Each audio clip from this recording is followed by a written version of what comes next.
Hai Bang, සුබ සන්ධ්‍යාවක්.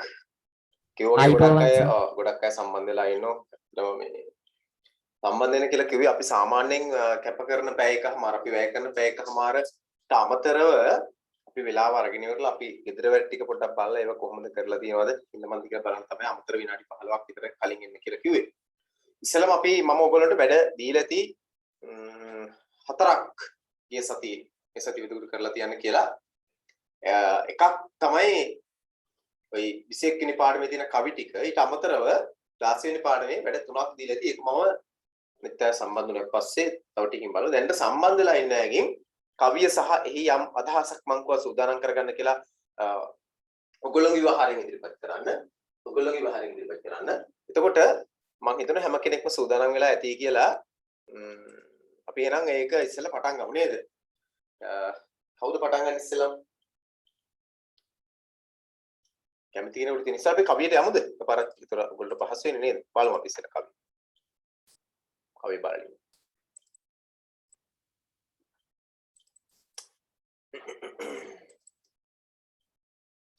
පාඩම් අංක C1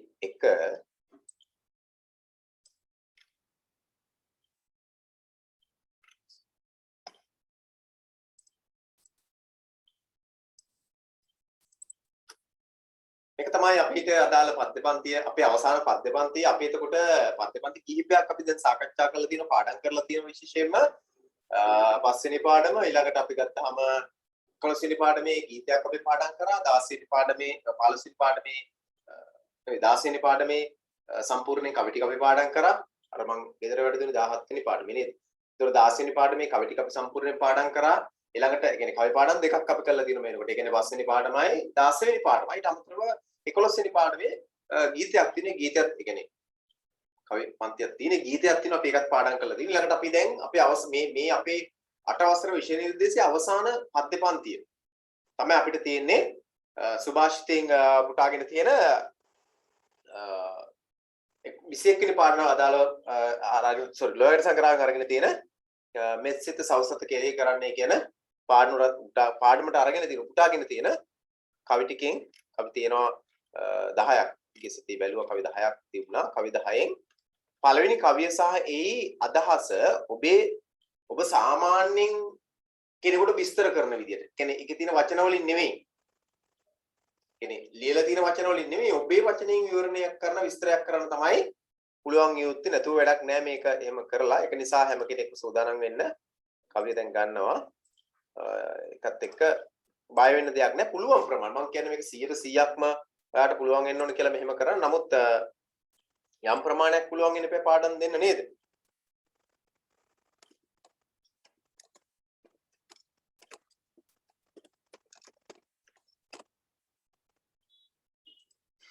හරි බලමු. එතකොට මේ ලෝ වැඩ සංග්‍රහව. ලෝ වැඩ සංග්‍රහව. මොකද ලෝ වැඩ සංග්‍රහව කියලා කියන්නේ ලෝ කියලා කියන්නේ ලෝකය. වැඩ සංග්‍රහව. මේ ලෝකයේ යහපත් වැඩ පිළිබඳ විවරණය කරන ලෝකයේ ජීවත් වෙනකොට කරන්න ඕන යහපත් වැඩ පිළිබඳ විවරණය කරන ග්‍රන්ථයක් තමයි ලෝ වැඩ සංග්‍රහව කියලා කියන්නේ. ලෝ වැඩ සංග්‍රහව. එතකොට මේ පාඩම අවසන් වෙද්දී ඔයාට පුළුවන් වෙන්න ඕන දරුවනේ මේ ලෝකයේ යහපත වෙනින් ඔබ යහපත් පුද්ගලයෙක් බවට පත්වීම සඳහා මොනවද ඔබ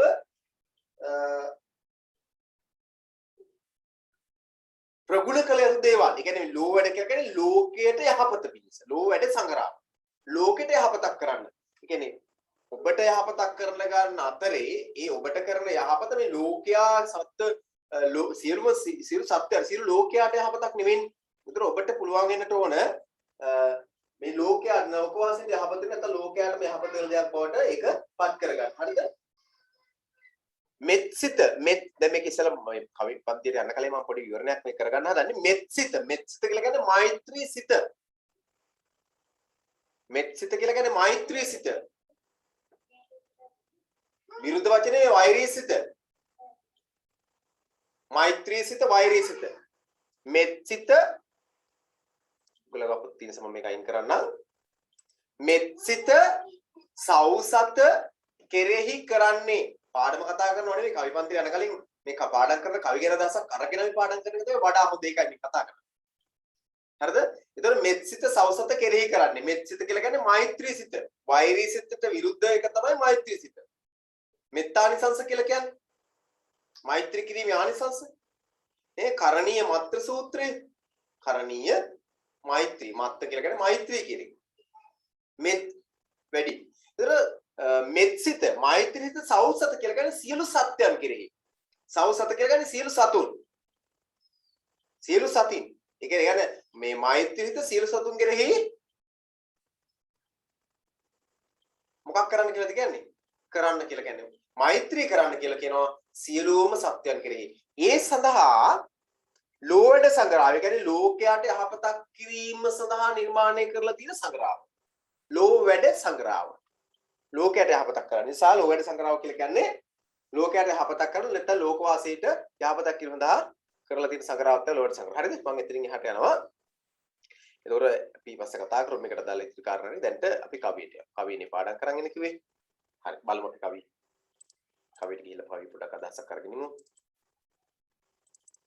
පළවෙනි කවිය තියෙන්නේ දැන් මේ පාඩම අවසන් වෙනකොට ඔබට බොහෝ කාරණා ඔබේ ජීවිතේට එකතු කරගෙන තියෙන මේ පාඩම අවසන් වෙනකොට බොහෝ කාරණා.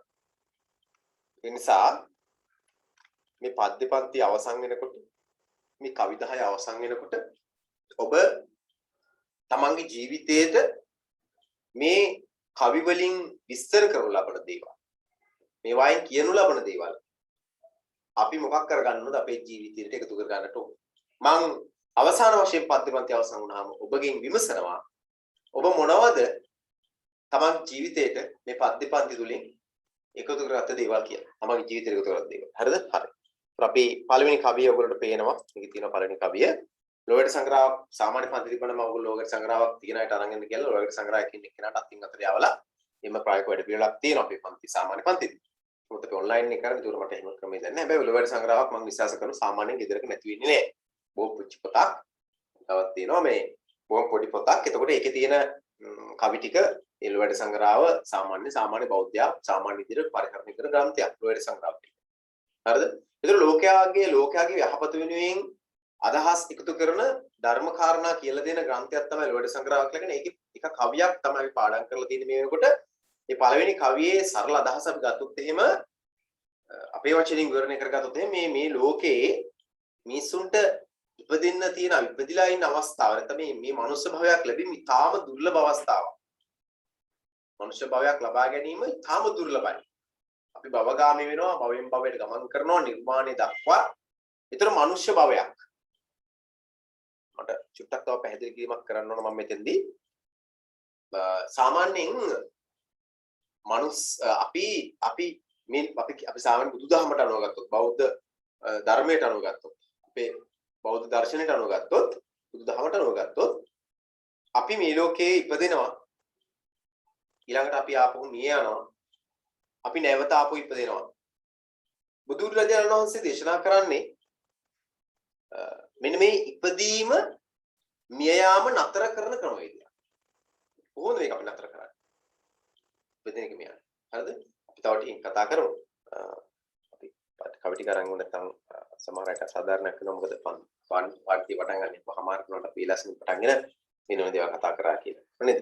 ඒ නිසා බලන්න අඳුරෙහි අස්ලොම විදිනට දුරදී විදුලිය පැහැවැර දුනොත් වරදී විදුලිය වන්නේ කයලත් තැනදී සිදුන කොළොත් මතු සංග මොක් වරදී අය කියනනම් අඳුරෙහි අස්ලොම විදිනට දුරදී විදුලිය පැහැවැර දුනොත් වරදී විදුලිය වන්නේ කයලත් තැනදී සිදුන කොළොත් මතු සංග මොක් වරදී සර්ග මොක්ෂ සම්පත්තිය කියන දිව්‍ය ලෝක දිව්‍යාත්ම භවයේ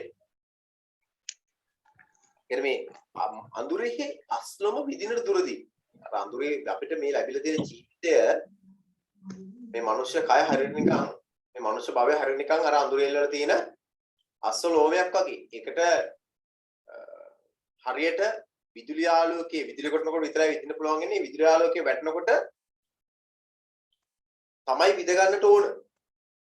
ඒක නිකන් හරි වැරදුනොත් විදින්න බැරි වෙනවා. වරදිනවා. විදින එක වරදිනවා. ආලෝකය මගේ හැරෙනවා. මේ මනුෂ්‍ය භාවයක් ලැබිලා තියෙන වෙලාවේ මේ මනුෂ්‍ය භාවයක් ලැබිලා තියෙන මේ වෙලාවේ අපිට බැරි වුණොත් එහෙම පින්දහම් රැස් කරලා අනාගත දෙව්සපත හා නිවන් සපත ළඟා කරගන්න එක මහා අපරාධයක් බවට පත් වෙනවා වගේ අදහසක් තමයි මේකේ තියෙන්නේ. හරිද? හරි. එහෙනම් අපි කවි පන්තියට ගිහිල්ලමු ඉක්මනින්. ජනිත් රුක්ෂා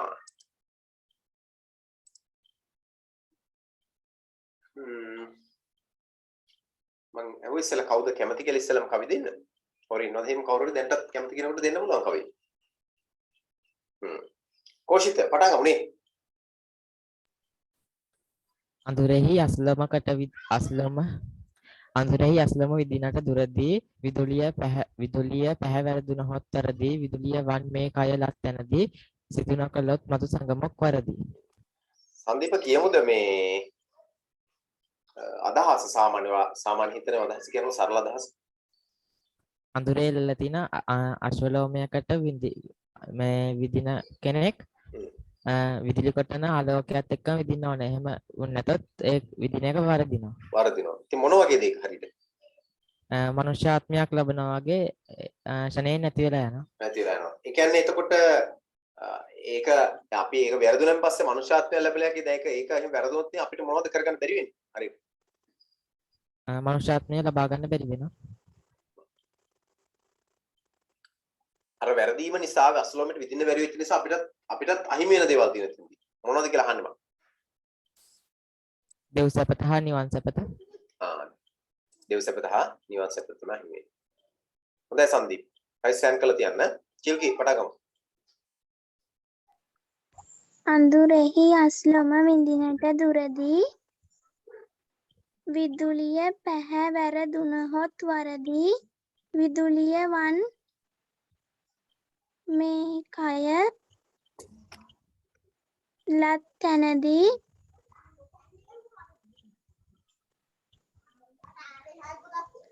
සිදු නොකළහොත්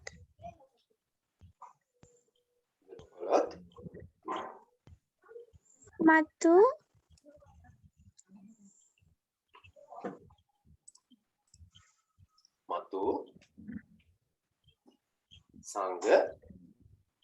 සංගමක් වරදී. කියමුද සරල අදහස වලට තේරෙන විදිහට මේකේ. අඳුරෙහි එල්ලා තිබෙන අශ්වලෝමයකට දුර සිට විදින්න ඕනේ ආලෝකයක් සමග විදුලි කැටීමත් සමග ඇතිවන ආලෝකයක් සමග විඳීමට නොහැකි වුවහොත් විඳින්නාට වරදිනවා. ඒ වගේ තමයි මිනිස් ආත්මයක් ලැබීම. එසේ විඳීමට නොහැකි වන්නාසේ මිනිස් ආත්මයක් ලබා ගැනීමට නොහැකි වුවොත් දෙව්සපත හා නිවන් සපත වරදිනවා. හොඳයි. හරි. හොඳයි මේ චිල්කි. රයිට් හෑන්ඩ් කරලා තියන්න. මිහිනදිනි. අඳුරෙහි අස්ලොම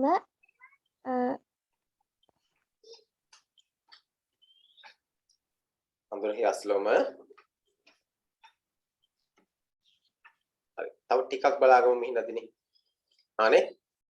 හරි. තව ටිකක් බලාගමු. හරි කියමු මේ කුෂානි. අඳුරෙහි අස්ලොම විඳිනට දුරදී විදුලිය පැහැවැර දුනහොත් වරදී විදුලිය වන් මේ කයලත් තැනදී සිදු නොකළොත් මතු සංගමක් වරදී. අදහස අඳුරෙහි එල්ලලා තියෙන අශ්වලෝමයකට දුර ඉඳලා විදින්නෙකු විදුලිය කොටද්දිත් එක්ක තමයි ඒ විදුලිය කොටලා ආලෝකයත් එක්ක තමයි ඒ විදීම කරන්න ඕනේ. එම ආලෝකය මගහැරුණොත් එයාට විදීමද වරදිනවා. එතකොට මනුෂ්‍ය ආත්මයක් ලැබීමද මේ විදුලියේ ආලෝකයෙන් අස්ථිරයි. ඒකත් හරියට මිනිසෙකුගේ අනාගතයේ දෙව්සැපත හා නිවන් සැපතත් ඒකෙන් වරදිනවා. වැරදුනා වගේ නෝ. හරි. හොඳයි. හරි. මීනදින කියමු. අඳුරෙහි අස්ලොම විඳිනට දුරදී විදුලිය පැහැවැර දුනහොත් වරදී. විදුලිය වන්නේ කයලත් තැනදී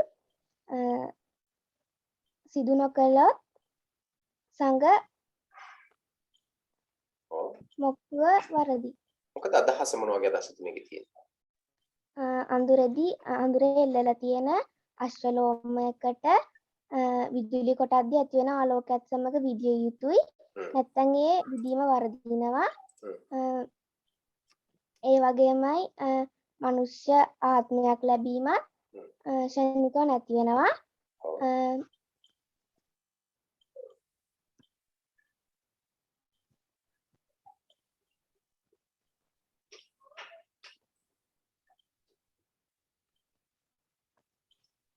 ඒක නිකන් මිනිස් ආත්මයක් ලැබෙ විදුලිය ඇතිලා නැති වෙනවා වගේ තමයි. එතකොට අපිට අහිමි වෙන්නේ මොනවද? එහෙම හරියට කරගන්න බැරි වුණොත්.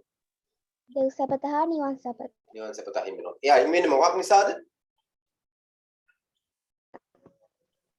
පින් නොකළ. very good very good. හරි. රයිස් හෑන්ඩ් කරලා තියන්න මේ මීනදිනි.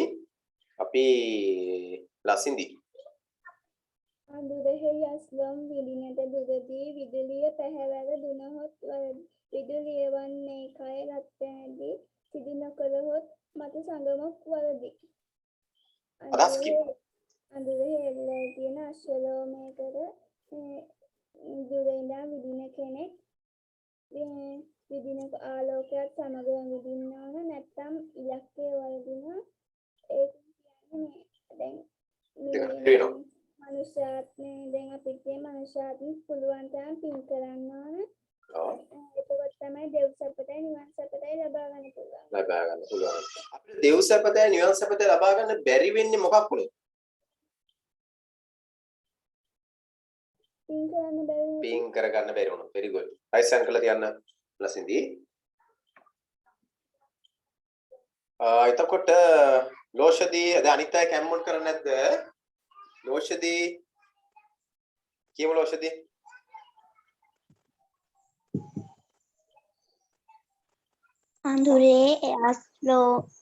අඳුරෙහි අස්ලෝම මිදිනට දුරදී විදුලිය පැහැවැරදුන හොත් වරදී. විදුලිය වන්නේ කයලත් තැනදී සිදු නොකළොත් මතු සම මොක් වරදි.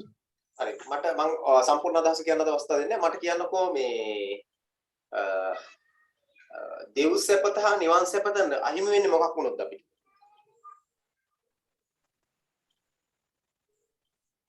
මේ කවිය සඳහන් විදිහට දෙව් සැපත හා නිවන් සැපත අහිමි වෙන්නේ මොකක් වුණොත් අපිට?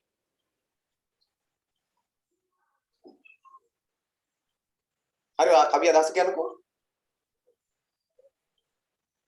ලෝෂදී කවිය අදහස කියාගෙන යන්න පුතේ.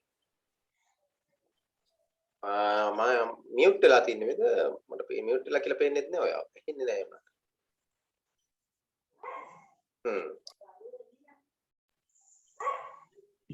අඳුරෙහි එල්ලා ඇති අශ්වලෝමයකට දුර ඉඳලා විදින්නකු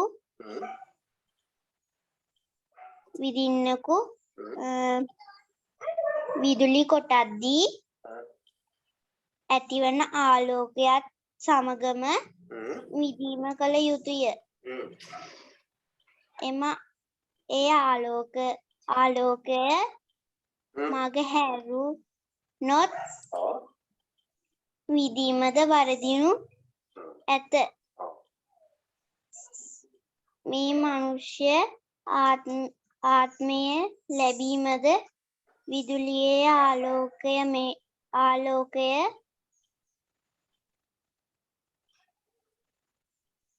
විදුලි ආලෝකයෙන් දුර්ලභයි නේද? අපි පින්දහම් රැස්න කරොත් මේ මනුෂ්‍ය භාවය ලැබිච්ච වෙලාවේ පින්දහම් ටිකක් රැස් කරගත්තේ නැතොත් අපිට දෙව් සැපත නිවන් සැපත කරා ළඟා වෙන තීන අවකාශය නැත්තම් අවස්ථාව අහිමි වෙලා යනවා. හරිද? හරි. අපි ඊළඟට නිමේෂ කිව්වේ නෑනේ.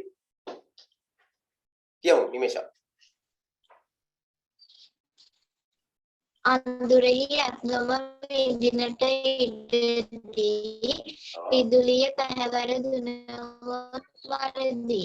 විදුලිය වැඩිමේ තැනදී සිදු නොකළොත් මතු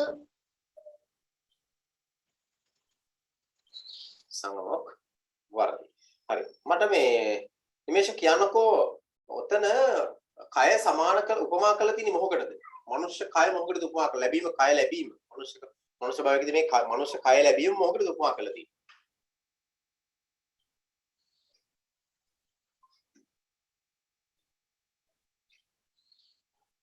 මේ ෂට පොඩ්ඩක් හැමදාම සිග්නල් ගැටලු තියෙන කෙනෙක් නේද? හරි කමක් නැහැ මේ ෂා. ඔයා මම විශ්වාස කරන පාඩම් කරන්නද කියලා කවිය පාඩම් කරයි කියලා කියනවා අනිත් ටිකක් පුළුවන් කෙනෙක්නේ. හරි අපි යමු ඊළඟට රයිස් හෑන්ඩ් කරලා තියන්නේ මේ ෂා. අවිෂ්ක කියමු. මියුට් වෙලා තින්නේ. අඳුරේ අස්ලොව විදිනට දුරදී විදුලි පැහැ වැරදුනහොත් වරදී. විදුලිය වන් මේ කය ලත් තැනදී සිදු නොකළහොත් මතු සඟ මොක් වරදී. වරදී. මොකද මට මේ ප්‍රශ්න උත්තරයක් දෙන්න. මේ කියන විදියට දෙව්සැප නිවන්සැප අහිමි වෙන්නේ මොකක් වුණොත්? ලැබිච්ච ජීවිතයේ පින්දහම් නොකරොත්. very good. හොඳයි අවිෂ්ක. රයිස් හෑන්ඩ් කරලා තියන්න. නිමේෂ රයිස් හෑන්ඩ් කරලා තියන්න. ඊළඟට දුලක්ෂී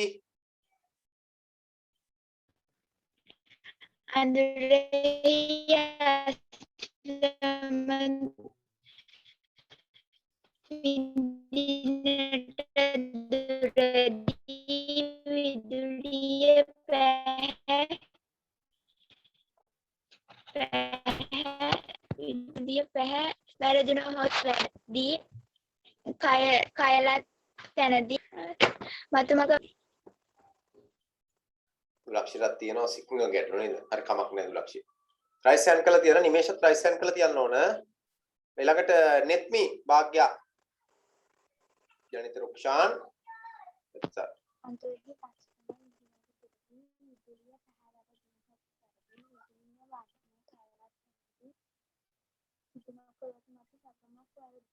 හරි මේ අදහස පොඩ්ඩක් කියමු.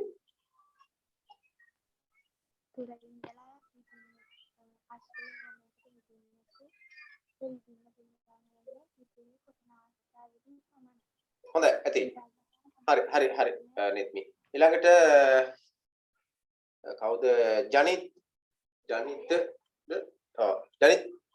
ජනිත රුක්ෂාන් අයිෂාන් කළා තියන්න නෙත්මි.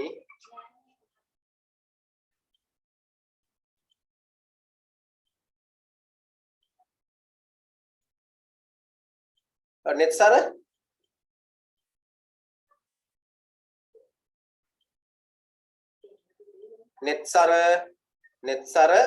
ජනිත යාට සිග්නල් ගැටලුවක් තියෙනව නේද? නෙත්සර සිග්නල් ගැටලුවක් තියෙනවා.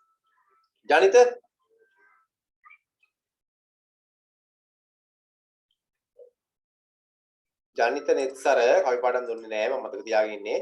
හරි ලෝ හෑන්ඩ් කරන්න දෙන්නෙක් ඉන්නවා මේක පාඩම් මතක තියාගන්න. ඊට අමතරව දැන් සහභාගී වෙනවත් බලන්න තව දැන් ඇවිල්ලා ගිහිපොයක් තියෙනවනේ. කවි පාඩම් දුන්නවා කියලා දැනගෙන ගිහිපොයක් තින්නේ. හරිද? හරි. අපි මේ ගිය සතියේ ওই දැන් ඔන්න මේ කවිය ඔයගොල්ලෝ මතක තියාගන්න පාඩම් කරලා තියෙන දැන් එතකොට මේකේ අදහස අපි ගත්තොත් එහෙනම් දැන් හරි ලෝ හෑන්ඩ් කරන්න කවුරුත් මේකේ එතකොට අපි දන්නවා මේ අඳුරෙහි අස්ලම විදින දුරදී විදුලිය පැහැවැර දුන්නොත් වරදී විදුලිය වන්නේ කයලත් තැනදී සිදු නොකළ මතු සංගමක් වරදී. මෙන්න මේ වචන පොඩ්ඩක් ලකුණු කරන්න ඒවයි. මෙන්න මේ වචන එක තමයි මේ පළවෙනි වචනේ තමයි අස්ලම කියන වචනේ. කවියෙම තියෙන මෙන්න මේ වචනේ මේ වචන ටික ඔයගොල්ලෝ සටහන් කරලා තියාගෙන දැන් දෙන්නේ ලොකුට මම කවි ගන්නවා ඒ ජයගෙන්.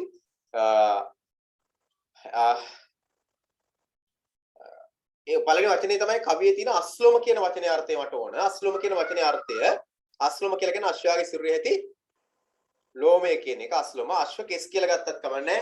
නැත්නම් අශ්ව මයිල් කියලා කියන නේද? අශ්ව නැත්නම් අශ්ව මවිල් කියලා කියනකොට නේද? අශ්ව ලෝම කියලා කිව්වත් කමන්නේ. මේ මොකක් හරි එකක් ඕන උත්තරයක්. හරිද? ඊළඟට අපි ඒකේ දෙවෙනි වචනේ විදිහට ගන්නේ විදුලිය පැහැ. විදුලිය පැහැ කියන වචනය. දැන් මේවා ලකුණු කරලා තියාගන්න. හරිද? මේවා ලකුණු කරලා තියාගන්න. මම මේ වචන පාඩම් ගන්නවා. අස්ලම කියන වචනේ ඊට පස්සේ විදුලිය පැහැ විදුලිය පැහැ කියලා කියන්නේ විදුලිය පැහැ කියලා කියන්නේ විදුලි ආලෝකය විදුලි එළිය විදුලිය පැහැ විදුලි ආලෝකය ඉංග්‍රීසියෙන් කියනවා මේ ලයිටින් කියලා කියනවා විදුලි ආලෝකය විදුලිය පැහැ විදුලි එළිය විදුලි ආලෝකය ඊළඟ වචනේ තමයි සංඝ.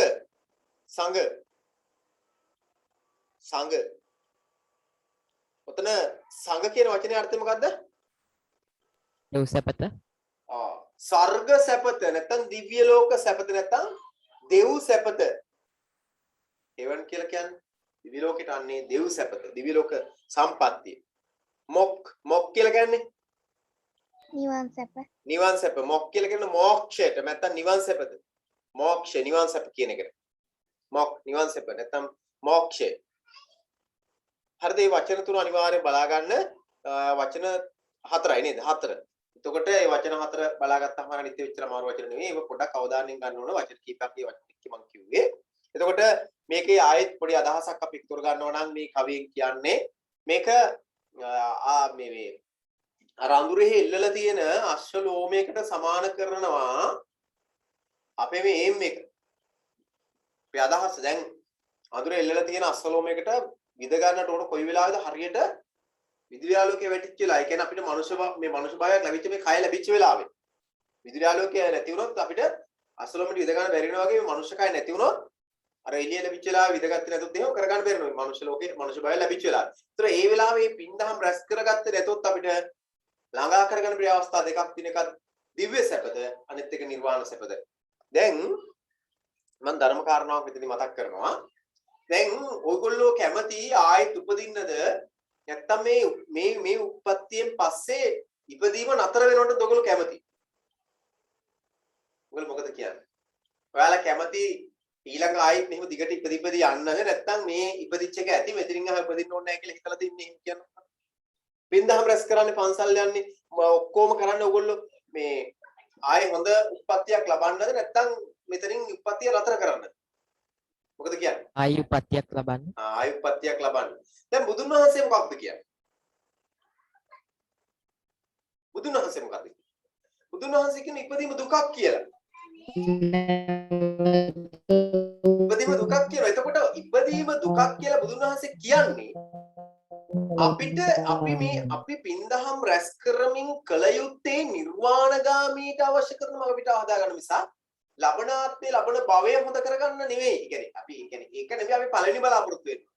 අපේ පළවෙනි අරමුණ බලාපොරොත්තු වෙන්නට ඕන නිර්වාණගාමී වෙන්න. ඒ කියන්නේ නිවන් දැක්කපු කෙනෙක් නිර්වාණගාමී වෙච්ච කෙනෙක්ගේ ලක්ෂණය මොකක්ද? නිවන් මාර්ගට ආපු කෙනෙක්ගේ ලක්ෂණය මොකක්ද? නිර්වාණ උදා කරගත්ත කෙනෙක්. නිර්වාණගාමී වෙච්ච කෙනෙක්ගේ ලක්ෂණය තමයි ආපහු උපදින්නේ නැහැ. ආයෙ උපදින්නේ නැහැ. දැන් මේක කියනවා නිවන් සැපත කියලා. ඒ කියන්නේ ආපහු උපදින්නේ නැහැ. හැබැයි ඒ නිවන් මාර්ගට යන්න අපිට අමාරුයි. අපි මේ කරන ඉන්න ගිහි පැවැත්මත් එක්ක අපි නිවන් මාර්ගට යන්න අමාරුයි. ඒක නිසා අපිට නිවන තව ගොඩක් එහා තියෙන. තව භව ගණනාවක් ගිහිල්ලා තමයි නිවන ලැබෙන්නේ. ඒ කියන්නේ අපි එහෙම උත්සාහයක් ගත්තොත්. හැබැයි මේ නිවන් මාර්ගට යන්න බැරි නම් අපි මොකද කරන්න ඕන? පින්දහම් රැස් කරලා සුගතිගාමී කියන්නේ අඩුම තරමින් හොඳ තැනක උපදින මනුෂ්‍ය භවයේ හොඳම මේ උපදින තැන් වලින් හොඳම තැන මොකද්ද? මනුෂ්‍ය භවයේ තමයි හොඳම. දිව්‍ය ලෝකවත් වෙන මොකක්වත් නොක නෙවෙයි. හොඳම උපදින හොඳම තැන තමයි මනුෂ්‍ය ලෝකේ. ඇයි? එහෙනම් ඒ කියන්නේ දිව්‍ය ලෝකයන් ඉපදින මොකද්ද මේ දිව්‍ය ලෝකේ හොඳයි කියලා කියන්නේ? ඒ මනුෂ්‍ය ලෝකේ හොඳ වෙන්නේ මොකක්ද?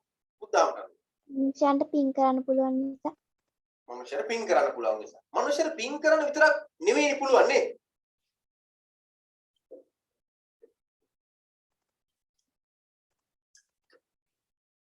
ස්ක්‍රීන් එක මේ විෂුවල් වෙන්නේ නැද්ද හරියට? කැටි කැටි වගේ විෂුවල් වෙනවද? ඇස හොඳට යනවා. එහෙනම් මෙසේජ් එක යොපු කෙනාට සිග්නල් වල ගැටලුවක් ඇති. එතකොට ඒකයි මම කියන්නේ දැන් මේ අපි පින්දහම් රැස් කරන්න පුළුවන් එකම තැන තමයි මනුෂ්‍ය භවය. එතකොට බුදුරජාණන් වහන්සේ දේශනා කරන්නේ මිනිස්සෙක් නොවන කිසි කෙනෙකුට නිර්වාණගාමී වෙන්න බෑ. ඒ නිසා අපේ ආරමුණ වෙන්නට ඕන නිවන් මගට පිළිපන්න නිවන් මගේ යන්න. නිර්වාණගාමී වෙන්න. ඒ කියන්නේ නිර්වාණගාමී වෙනවා කියලා කියන්නේ අපු උපදින්නේ නැහැ. ඉපදුනේ දුකක් තින්නේ. හැබැයි දැන් ඊට මෙහා අපිට ඒ කියන්නේ අපිට එච්චරික්මන්ට නිර්වාණගාමී වෙන්න බැරි නිසා අපි මොකක් කරනවද? පින්දහම් රැස් කරනවා. ඒ මොකක් සදා සුගතිගාමී වෙන්න. සුගතිගාමී අපාය වල නොයිපදින. ඔයගොල්ලෝ දන්න මේ ලෝකේ මේ පාරම ප්‍රදාන දෙයක් කතා කරන්නේ. අපිට තියෙනවා අභිධර්මයට අනුව අපි වල භූමි කියලා කියන්නේ ලෝක කියලා අපි මනුෂ්‍ය ලෝක කියලා මනුෂ්‍ය ලෝක කියලා මේක ගන්න එක මේක අභිධර්මයට භූමියක් විතර සලකන්නේ. භූමි තියෙනවා 11ක්. මම කලින් දවසක් කියලා තියෙනවා ඔයගොල්ලන්ට. කාම භූමි කියලා අපි මේවට කියන්නේ මනුෂ්‍ය ලෝකයේ ඇතුළේ භූමි 11ක් තියෙනවා. මනුෂ්‍ය ලෝකය කියලා කිව්වට අභිධර්මයේ කියන්නේ මනුෂ්‍ය මේක කියන්නේ භූමිය කියන්නේ. වෙන්නේ 11ක් තියෙනවා ධර්මයට අනුව. 11ක් තියෙනවා. මේ 11 ප්‍රධාන කොටස් 3කට අනුව වර්ග කරන්න පුළුවන් අභිධර්මයට අනුව. පළවෙනි අපි ඉන්නේ වැදගත් එකේ. අපි ඉන්නේ මනුෂ්‍ය කියන භූමිය. එතකොට හොඳම අපි කියන මනුෂ්‍ය භූමියෙන් පස්සේ අපි බින්දාම රැස් කරලා හොඳ උප්පත්තියක් ලැබුවොත් අපි කියන්නේ අපි ඒකට කියනවා මේ දිව්‍ය ලෝක කියලා. දිව්‍ය ලෝක කීයක් තියෙනවද? දිව්‍ය ලෝක භූමි 6ක් තියෙනවා. මනුෂ්‍ය ලෝක තියෙනවා 1ක්. ඊළඟට තව 4ක් තියෙනවා අපි අපේක්ෂා නොකරන. අපාය. මොන අපාය? සතර අපාය. සතර අපාය. සතර අපාය කියලා කියන්නේ ඒතර අපාය වල කීයද? 8යිද? සතර අපාය වල අපාය වල කීයද? 4යිද 8යිද? 4යි. එතකොට මේ ඔක්කොම එකතු කරාම තියෙනවා 11ක්. මතක තියාගන්න මේ ඔක්කොම මේ 11ටම මේ දිව්‍ය ලෝක 6ටයි මනුෂ්‍ය ලෝකයටයි සතර අපායටයි මේ ඔක්කොටම නමක් කියන්නේ මොකක් කියලාද? කාම භූමි කියලා. අපි ධර්මයේ මේවට කියන්නේ මොකක් කියලාද? මේ 11ටම කියනවා කාම භූමි කියලා. කාම භූමි. මේවට කියන කාම භූමි කියලා. ඔයගොල්ලෝ මේ දිව්‍ය ලෝක 6 ගැන ඔයගොල්ලෝ අහලා තියෙනවා ධම්මචක්කප්පවත්තන සූත්‍රේ රෑ 12ට විතර පිරිත් යනකොට මේ දිව්‍ය ලෝක 6 ගැන කියවෙනවා. නේද? යාමය, පාරිසජ්‍ය, තාවතින්සය මේ වගේ අහලා තියෙනව නේද? යාමය, පාරිසජ්‍ය, තාවතින්සය මේ වගේ දිව්‍ය ලෝක 6ක් තියෙනවා. ඒ දිව්‍ය ලෝක 6ම කාම භූමි 6ක් විතර තමයි අපි ධර්මයේ සලකන්නේ. ඊළඟට මනුෂ්‍ය ලෝකේ කාම භූමිය අතර අපාය කියලා කියන්නේ අර පව් කිරීමත් එක්ක උප්පත්ති ලැබෙන ස්ථාන 4ක් විතර ගන්නවා. සතර අපාය වල දන්නව නේද මොනවද? මොනවද සතර අපාය? නරක, තිරිසන්, പ്രേත, අසුර. අහලා ඇති. නරක, තිරිසන්, പ്രേත, අසුර. ඔය හතරට කියන සතර අපාය කියලා. සතර අපාය කියලා. එතකොට යහපත් වැඩ කරොත් අපි කියන දිව්‍ය ලෝක වල යනවා කියලා. අයහපත් වැඩ කරොත් අපි කියන සතර අපාය යනවා කියලා. හැබැයි අපිට මේ දිව්‍ය ලෝකේ ගියත් සතර අපායේ ඉපදුනත් මේ දිව්‍ය ලෝක වල ඉන්න කයට සතර අපායේ ඉන්නකොටත් මොකක් වෙන්න බැරිද? නිවන් සාදා ගන්න බෑ. නිවනට යන්න බෑ. නිවන් මාර්ගට යන්න නම් අනිවාර්යෙන් මනුෂ්‍ය භවයක් ලබන්න ඕන. ඒකයි මේ කියන්නේ. මනුෂ්‍ය භවයේ වටිනාකම මේ කියන්නේ. මේක ලබන්නේ ඊටාම කලාතුරකින්. මොකද අපි මේ ඔයගොල්ලෝ දන්නෝ මේ බුදුන් වහන්සේ සාරා සංඛ්‍ය කල්පලක්ෂයක් පෙරුම්දම් පුරව කියලා කියනවනේ. ඒ කියන්නේ ඉපදිච්ච වාර ප්‍රමාණය සාරා සංඛ්‍ය කල්පලක්ෂයක්. සාරා සංඛ්‍ය කල්පලක්ෂයක් විවිධ තැන්වල විස්තර කරනවා මේ සමහර අය කියන මේ අඩි ගාන අඩි 6ක් ගැඹුර අඩි 4ක් ඔන්න ඔය වගේ ඒවා අබෑට පුරවලා ඒ ප්‍රමාණයේ කාලයක් එහෙම කියනවා. ඒක අපිට හරියට ගණන් කරගන්න බැරි කාල සීමාවක් සාරා සංකල්ප ලක්ෂයක් කියලා කියනවා. සාරා සංකල්පයක් කියන්නේ. ඒවයි ලක්ෂ්‍යයක්. ඒතර මේකයි මේ කියන්නේ මනුෂ්‍ය ජීවිතේ නැත්නම් මනුෂ්‍ය භවයක් ලැබීම ඊටාම දුර්ලභයි. මේ මනුෂ්‍ය භවය ලැබිච්ච වෙලාවේ මොකක් කරගන්න කියනවාද? පින්දහම් රැස් කරන්න ඕන. ඇයි අපි එහෙම කරන්නේ? සර්ග මොක්ෂයන් දිව්‍ය ලෝක යන්න දිව්‍ය ලෝක ගාමි වෙන්න හෝ එහෙම නැත්නම් නිර්වාණ ගාමි වෙන්න. අපි පව් රැස් කරොත් අපි එන්නේ නිවනින් ඈත් කරනවා. පින් රැස් කරොත් අපි එන්නේ නිවනට ලං කරනවා. ඒතර අපි මේ මොහොතේ ඉපදුනත් මනුෂ්‍ය ලෝකෙ ඉපදෙන කෙනෙකුට හැරෙන මේ කිසි කෙනෙකුට නිවන් මාර්ගට යන්න බැරි. ඒතර නිර්වාණ ගාමි වෙන්න නම් මංසාව ගිහිල්ලා මල් පහන් ටික විතර පූජා කරාට වැඩක් නැහැ. ඒකට තියෙන මගක්. නිර්වාණගාමී මාර්ගයක් තියෙනවා නේද? ඔයගොල්ලෝ ඒකට දන්නවා මේ ඒකට අපි කියන දස සංයෝජන කියලා. දස සංයෝජන ක්‍රමානුකූලව ප්‍රහීන කරන්න ඕන නිවන් මාර්ගට යන්න. දස සංයෝජන අහලා තියෙනව නේද? අහලා තියෙන පොඩක් රයිසර් කරම දස සංයෝජන අහලා තියෙනයි. දස සංයෝජන කියලා දෙයක් අහලා තියෙනයි. දස පාරමිතාද සර්? නෑ දස පාරමිතා කියලා කියන්නේ නිර්වාණ මඟ මේ භවෙන් භවයේ තමන් නිවන් මඟට සමීප වීම සඳහා බුදුන් වහන්සේ හෝ එහෙම නැත්නම් නිවන් මඟට සමීපස්ථා පිරිය යුතු ගුණ ධර්ම පාරමිතා කියලා. පාරමිතා කියලා. ඔයගොල්ලෝ දන්නවා බුදුන් වහන්සේ පාරමී උපපාරමී පරමත්ත පාරමී කියලා මේ පාරමිතා ගුණ ධර්ම පිරුවා කියලා. ඒ 10 තුන් ගුණෙක වැඩි කරලා පිරුවා කියලා. නේ බුදු කෙනෙක් වෙන්න බෑ ආවට කියන්න. පාරමී පුරන්න උපපාරමී පුරන්න ඕන පරමත්ත පාරමී පුරන්න ඕන. ඒක තුනෙන් වැඩි කරාම 30ක් වෙනවා. ඒතර පාරමී ගුණ ධර්ම කියලා කියන්නේ එකක්. හැබැයි සංයෝජන කියලා කියන්නේ තව එකක්. සංයෝජන ඔයගොල්ලෝ අභිධර්මයේදී ගණනවා මේ බුද්ධාම තමන කියලා දෙන ඔයගොල්ලෝ අහලා ඇති. දහම්පසලේ යනවා නම් දන්නවා. බලන්න මෙන්න මේක. මෙන්න මේ ටික ප්‍රහීන නොකළොත් ඔයගොල්ලෝ කොච්චර මොනවා කරා. පිටම ඔයගොල්ලෝ හොඳට සතර පොයටම සිල් ගන්නවා. ඈ හොඳට උදේ හවස මල් පහන් තියලා බුදුන් ඇදලා ඔක්කොම කරනවා. මේ මොනවා කරත් නිවන් මාර්ගට යන්න බෑ. දස සංයෝජන ප්‍රහීන කරන්න නැතුව. දස සංයෝජන ප්‍රහීන කරන්න හැබැයි ගුණ ධර්ම පුරන්නට ඕන. ඒක වෙනම එකක්. මොනවද දස සංයෝජන අපි පොඩ්ඩක් එක මතක් කරගමු. පාඩම දාලා ගත්තොත් මොනවද? සක්කාය දිට්ඨි, විචිකිච්ඡා අහලා තියෙන්න දන්නේ නැහැ නේද? සක්කාය දිට්ඨි, විචිකිච්ඡා, සීලබ්බත පරාමාස, කාමරාග, පටිඝ, රූපරාග, අරූපරාග, මාන, උද්ධච්ච, අවිද්‍යාව. ඕවා තියෙන්නේ කොහෙද? හිතේ. සක්කාය කියලා කියන්නේ මගේ කය මගේ ශරීරය කියන සක්කාය දිට්ඨි. ඒක නැති කළා දානවා. මේ ශරීරය මගේ කියලා මේක එල්ලින්න තාක්කල් අපිට නිවන් මාර්ගට යන්න බෑ සක්කාය දිට්ඨි.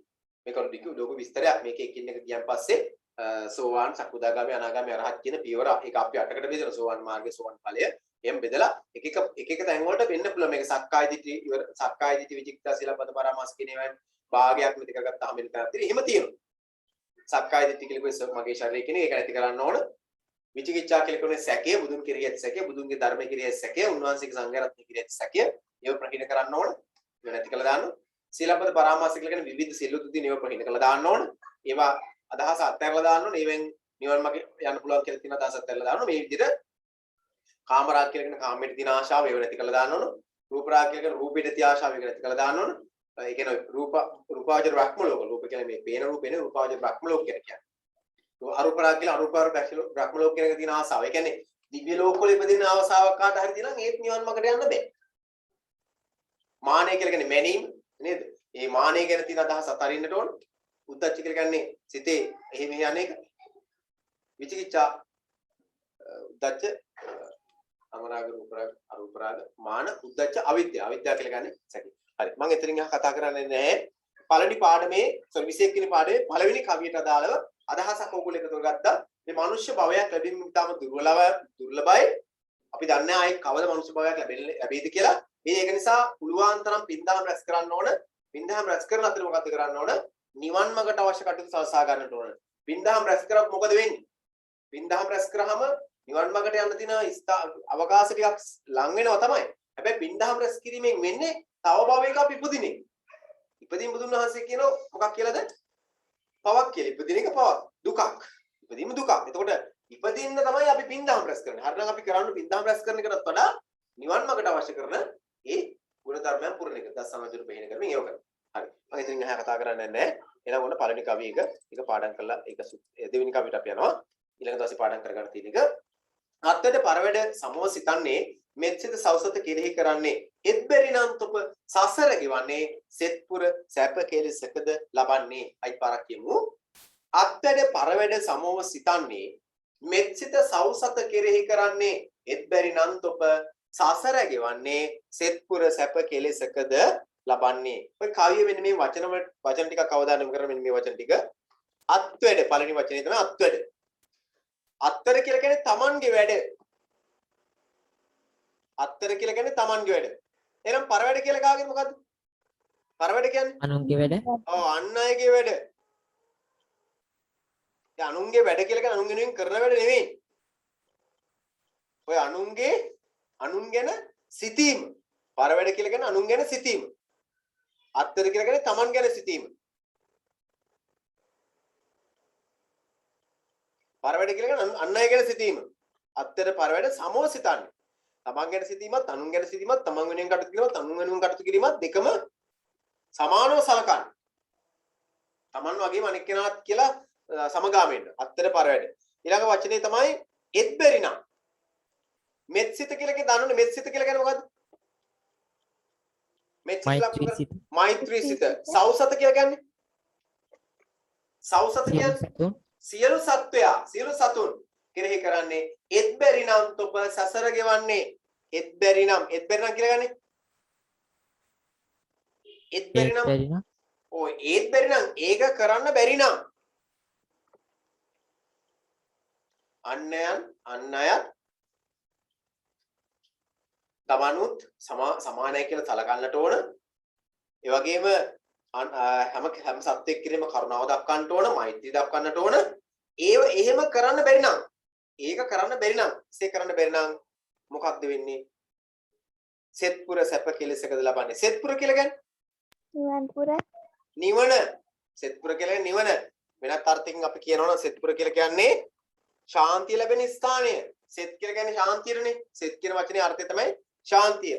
සෙත්පුර කියලා කියන්නේ නගරය. ශාන්තිය ලැබෙන ස්ථානය. නගරය තමයි සෙත්පුර කියලා උතන අද අර්ථ දක්වලා තියෙන්නේ. සෙත්පුර සැප කෙලෙසක තමයි කියන්නේ නිර්වාණය. ශාන්තිය කියන දන්න පුරේ නැත්නම් නගරය නැත්නම් නිර්වාණය කෙලෙසකද ලබන්නේ කියලා අහනවා. නිර්වාණය ලබන්නේ බැරි වෙන්නේ මොකක් වුණොත් අපිට? අන් අය තමන් හා සමානයි කියලා සලකන්නේ නැත්නම් සියලු සත්‍යයන් කෙරෙහි මෛත්‍රිය කරුණාව දක්වන්නේ නැත්නම් ඒ අයට මොකක් කරගන්න බැරිවද? නිවන් දකින්න බැහැ. නිර්වාණ ගාමී වෙන්න බෑ. හරිද?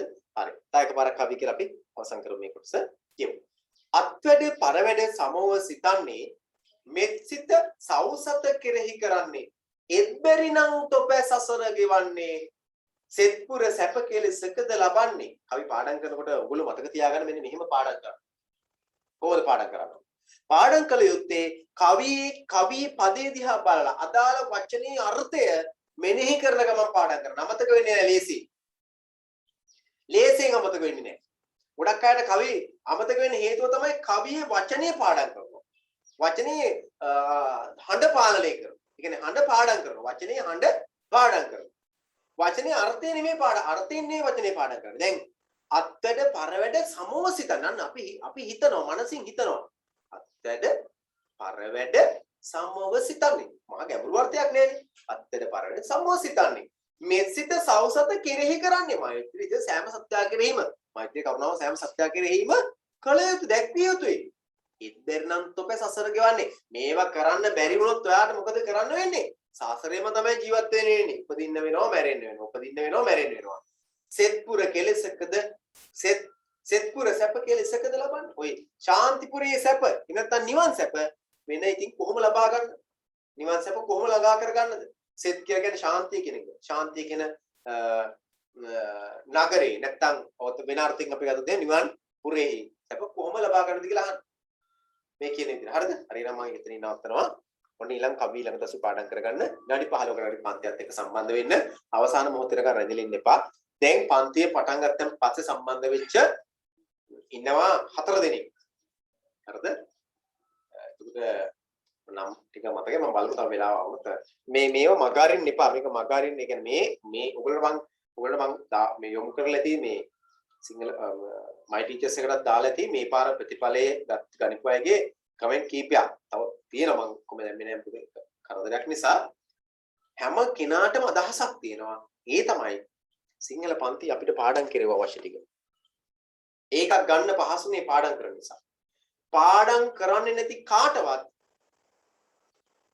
අර අපි බලාපොරොත්තු වෙන ප්‍රතිඵලයට යන්න බෑ. බලාපොරොත්තු වෙන ප්‍රතිඵල. හැම කෙනෙක්ම පාඩම් කළ යුතුයි. නැත්තම් මුළු ජීවිත කාලෙටම මේ අදාළ කාල දැන් ඕගොල්ලෝට මේ ලැබිලා තියෙන අවස්ථාව මේ වෙලාවේ ඔයගොල්ලෝ ජීවත් වෙන මේ මොහොත මේ 8 වසර ජීවත් වෙන ඔබට ආපහු 8 වසරක් ලැබෙන්නේ නැහැ. ඔබ එන්න වයසට යනවා. කවදා හරි ඔහොම ගිහිල්ලා මැරිලා යනවා. දැන් මේ කාලේ කරන්න තියෙන වැඩේ මේ කාලේ කරන්න ඕන මේක කරගන්න බැරි වුණොත් කවදා හරි ඔයාලට පසුතැවෙන්න වෙනවා. අයියෝ අපරාධිනේ අර වෙලාව හරියට වැටි කරගත්තා නම් 8 වසරේ වැටි හරියට කරගත්තා නම් 9 වසරේ මේ අධ්‍යාපන වැටි හරියට කරගත්තා නම් 10 දී ටික එහෙම කරගත්තා නම් කියලා පසුතැවෙන්න වෙනවා. නොකරගත්ත කෙනෙකුට. ඒ නිසා දෙන වැඩ ටික හරියට කරන්න මේ වැඩ ටික කරන කෙනෙකුට තමයි අපේක්ෂා කරන තැනට ළඟා වෙන්න පුළුවන් වෙන්නේ. බලාපොරොත්තු වෙන දේ තියෙනවා. මේ වැඩ කිරීම තුලින්. හරිද? හරි. එහෙනම් අපි යමු ගිය සතියේ දුන්න වැඩ ටික මම කරලා බලන්න. මම ගිය සතියේ දුන්නා 17 වෙනි පාඩමේ 17 වෙනි පාඩමේ වැඩ කිහිපයක් දුන්න කරගෙන ඉන්න කියලා 17 වෙනි පාඩමේ ඒක බලලින් ඉස්සෙල්ලා 17 වෙනි පාඩම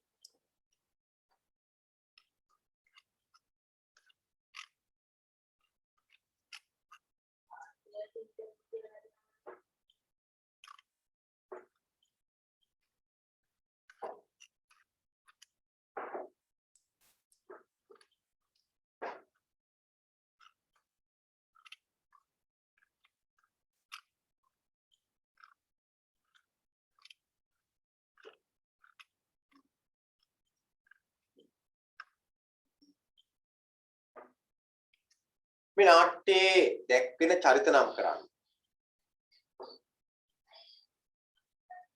කාලබීෂ්ණ ගම ගෙදරට පැමිණියේ ඇයි? පුංචිරා අහම්මදා කාලබීෂ්ණ පැමිණියද ඔහුගේ සිතෙහි බියක් චකිතයක් පවතින බව හෙළිවන අවස්ථා මොනවාද? පුරන්සේනා පුංචිරාගේ බඩගින නිවන්ට යම සංවාද තිබෙනෙක් වේද පුංචිරාල පුරන්සේනාටත් අතු වාසිදායක තත්ත්වය පැහැදිලි කරන්න. මේ ප්‍රශ්නෙට උත්තර ටික ඔයගොල්ලෝ ලියන්න නැති මම එදත් කතා කරන නිසා නැවත පිළිතුරු සාකච්ඡා කරන්න යන්නේ නැහැ. මට දැන් ඔයගොල්ලෝ කොහොමද කියන පොත පෙන්නන බලන ඔය අභ්‍යාසය හැම එකකට කිට්ටු කරන්නේ අභ්‍යාසය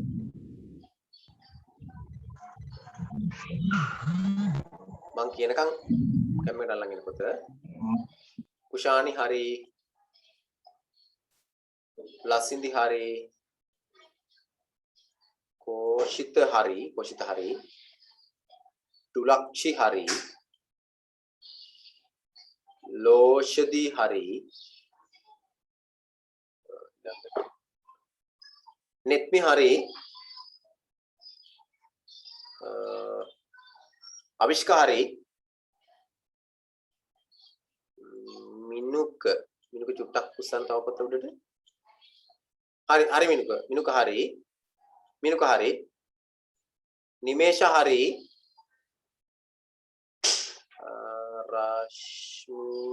රශ්මි හරි මිහිනදිනි හරි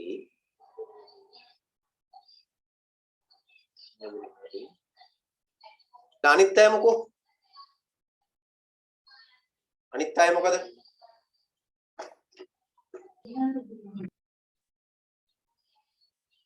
ඔය කැම් එක ඔන් කරන්න පුළුවන් හැම කෙනෙක්ම ඔන් කරලා ඉක්මන් කළා කැම් එක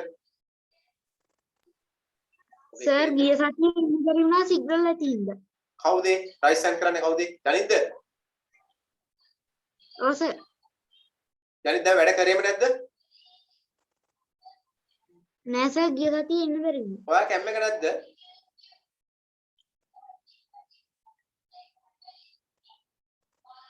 ආ?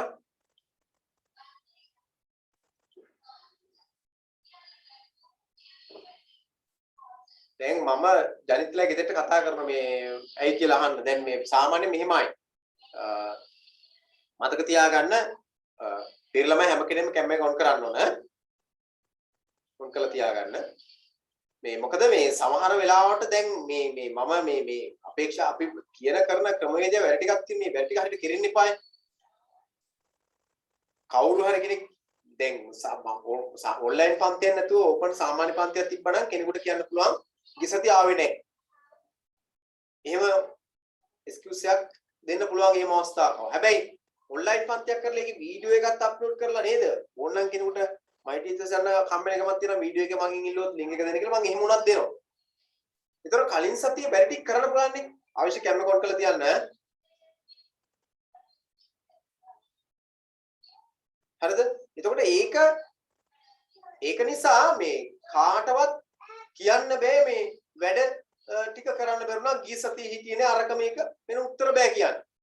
වැඩේ කරන්න දීලා තියෙනවා ක්‍රමවේදයක් හදලා තියෙනවා වීඩියෝ එක දීලා තියෙනවා වීඩියෝ එකට අනුව වැඩ ටික කරනවා. දැන් ඒක කරන්න නැත්නම් ඇත්තට වැඩක් නැහැ නේ මේ පන්ති කරන්නේ කියලා. නේද මේ එහෙම හරි විධිමත් භාවයෙන් මේක කරනවනේ. ඇයි එහෙම වෙන්නේ මොකෝ? දැන් ඔන්න ඉතින් ආයෙත් ලීව් වෙනවා. දැන් මේ හරියන්නේ නැහැ මේ ප්‍රශ්නාර්ථය මේ අරගෙන එක එක්කෙනා ලීව් වෙලා යනවා මේ වගේ. ගිහලා ආයෙ ටිකක් කරගෙන පස්සේ ආපු වෙනවා. චමිදු කැම් එක තියෙනවනේ.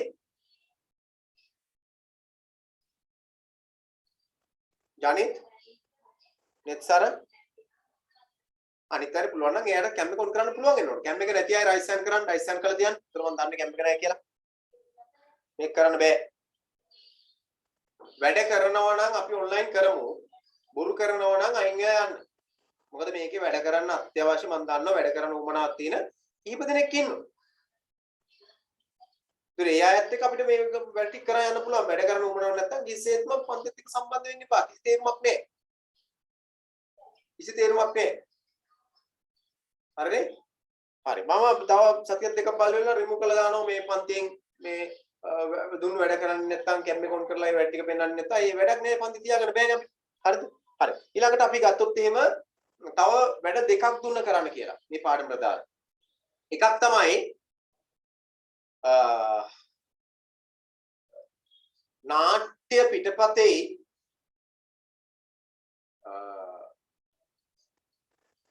අර නිබන්ධනයේ තියෙන කතාවේ ජන කතාවේ තියෙන අතර තියෙන අසමානතා ලියන්න කියලා. සමහරු ලියලා තිබ්බා. දැන් පෙන්නන්නටක් ගාලා ඒක කොහොමද? අසමානතා ටික පෙන්න ලිපේ පෙන්න. අසමානතා ලිපේ පෙන්න.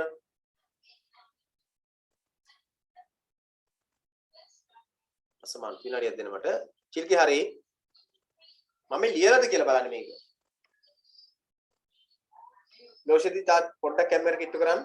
කැමරා කිට්ටු කරන්න. හරි ලෝෂදී හරි.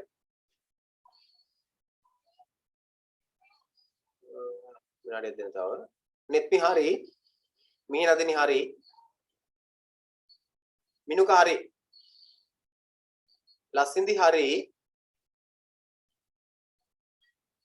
අංජන හරි. රශ්මි හරි. අවිෂ්ක හරි.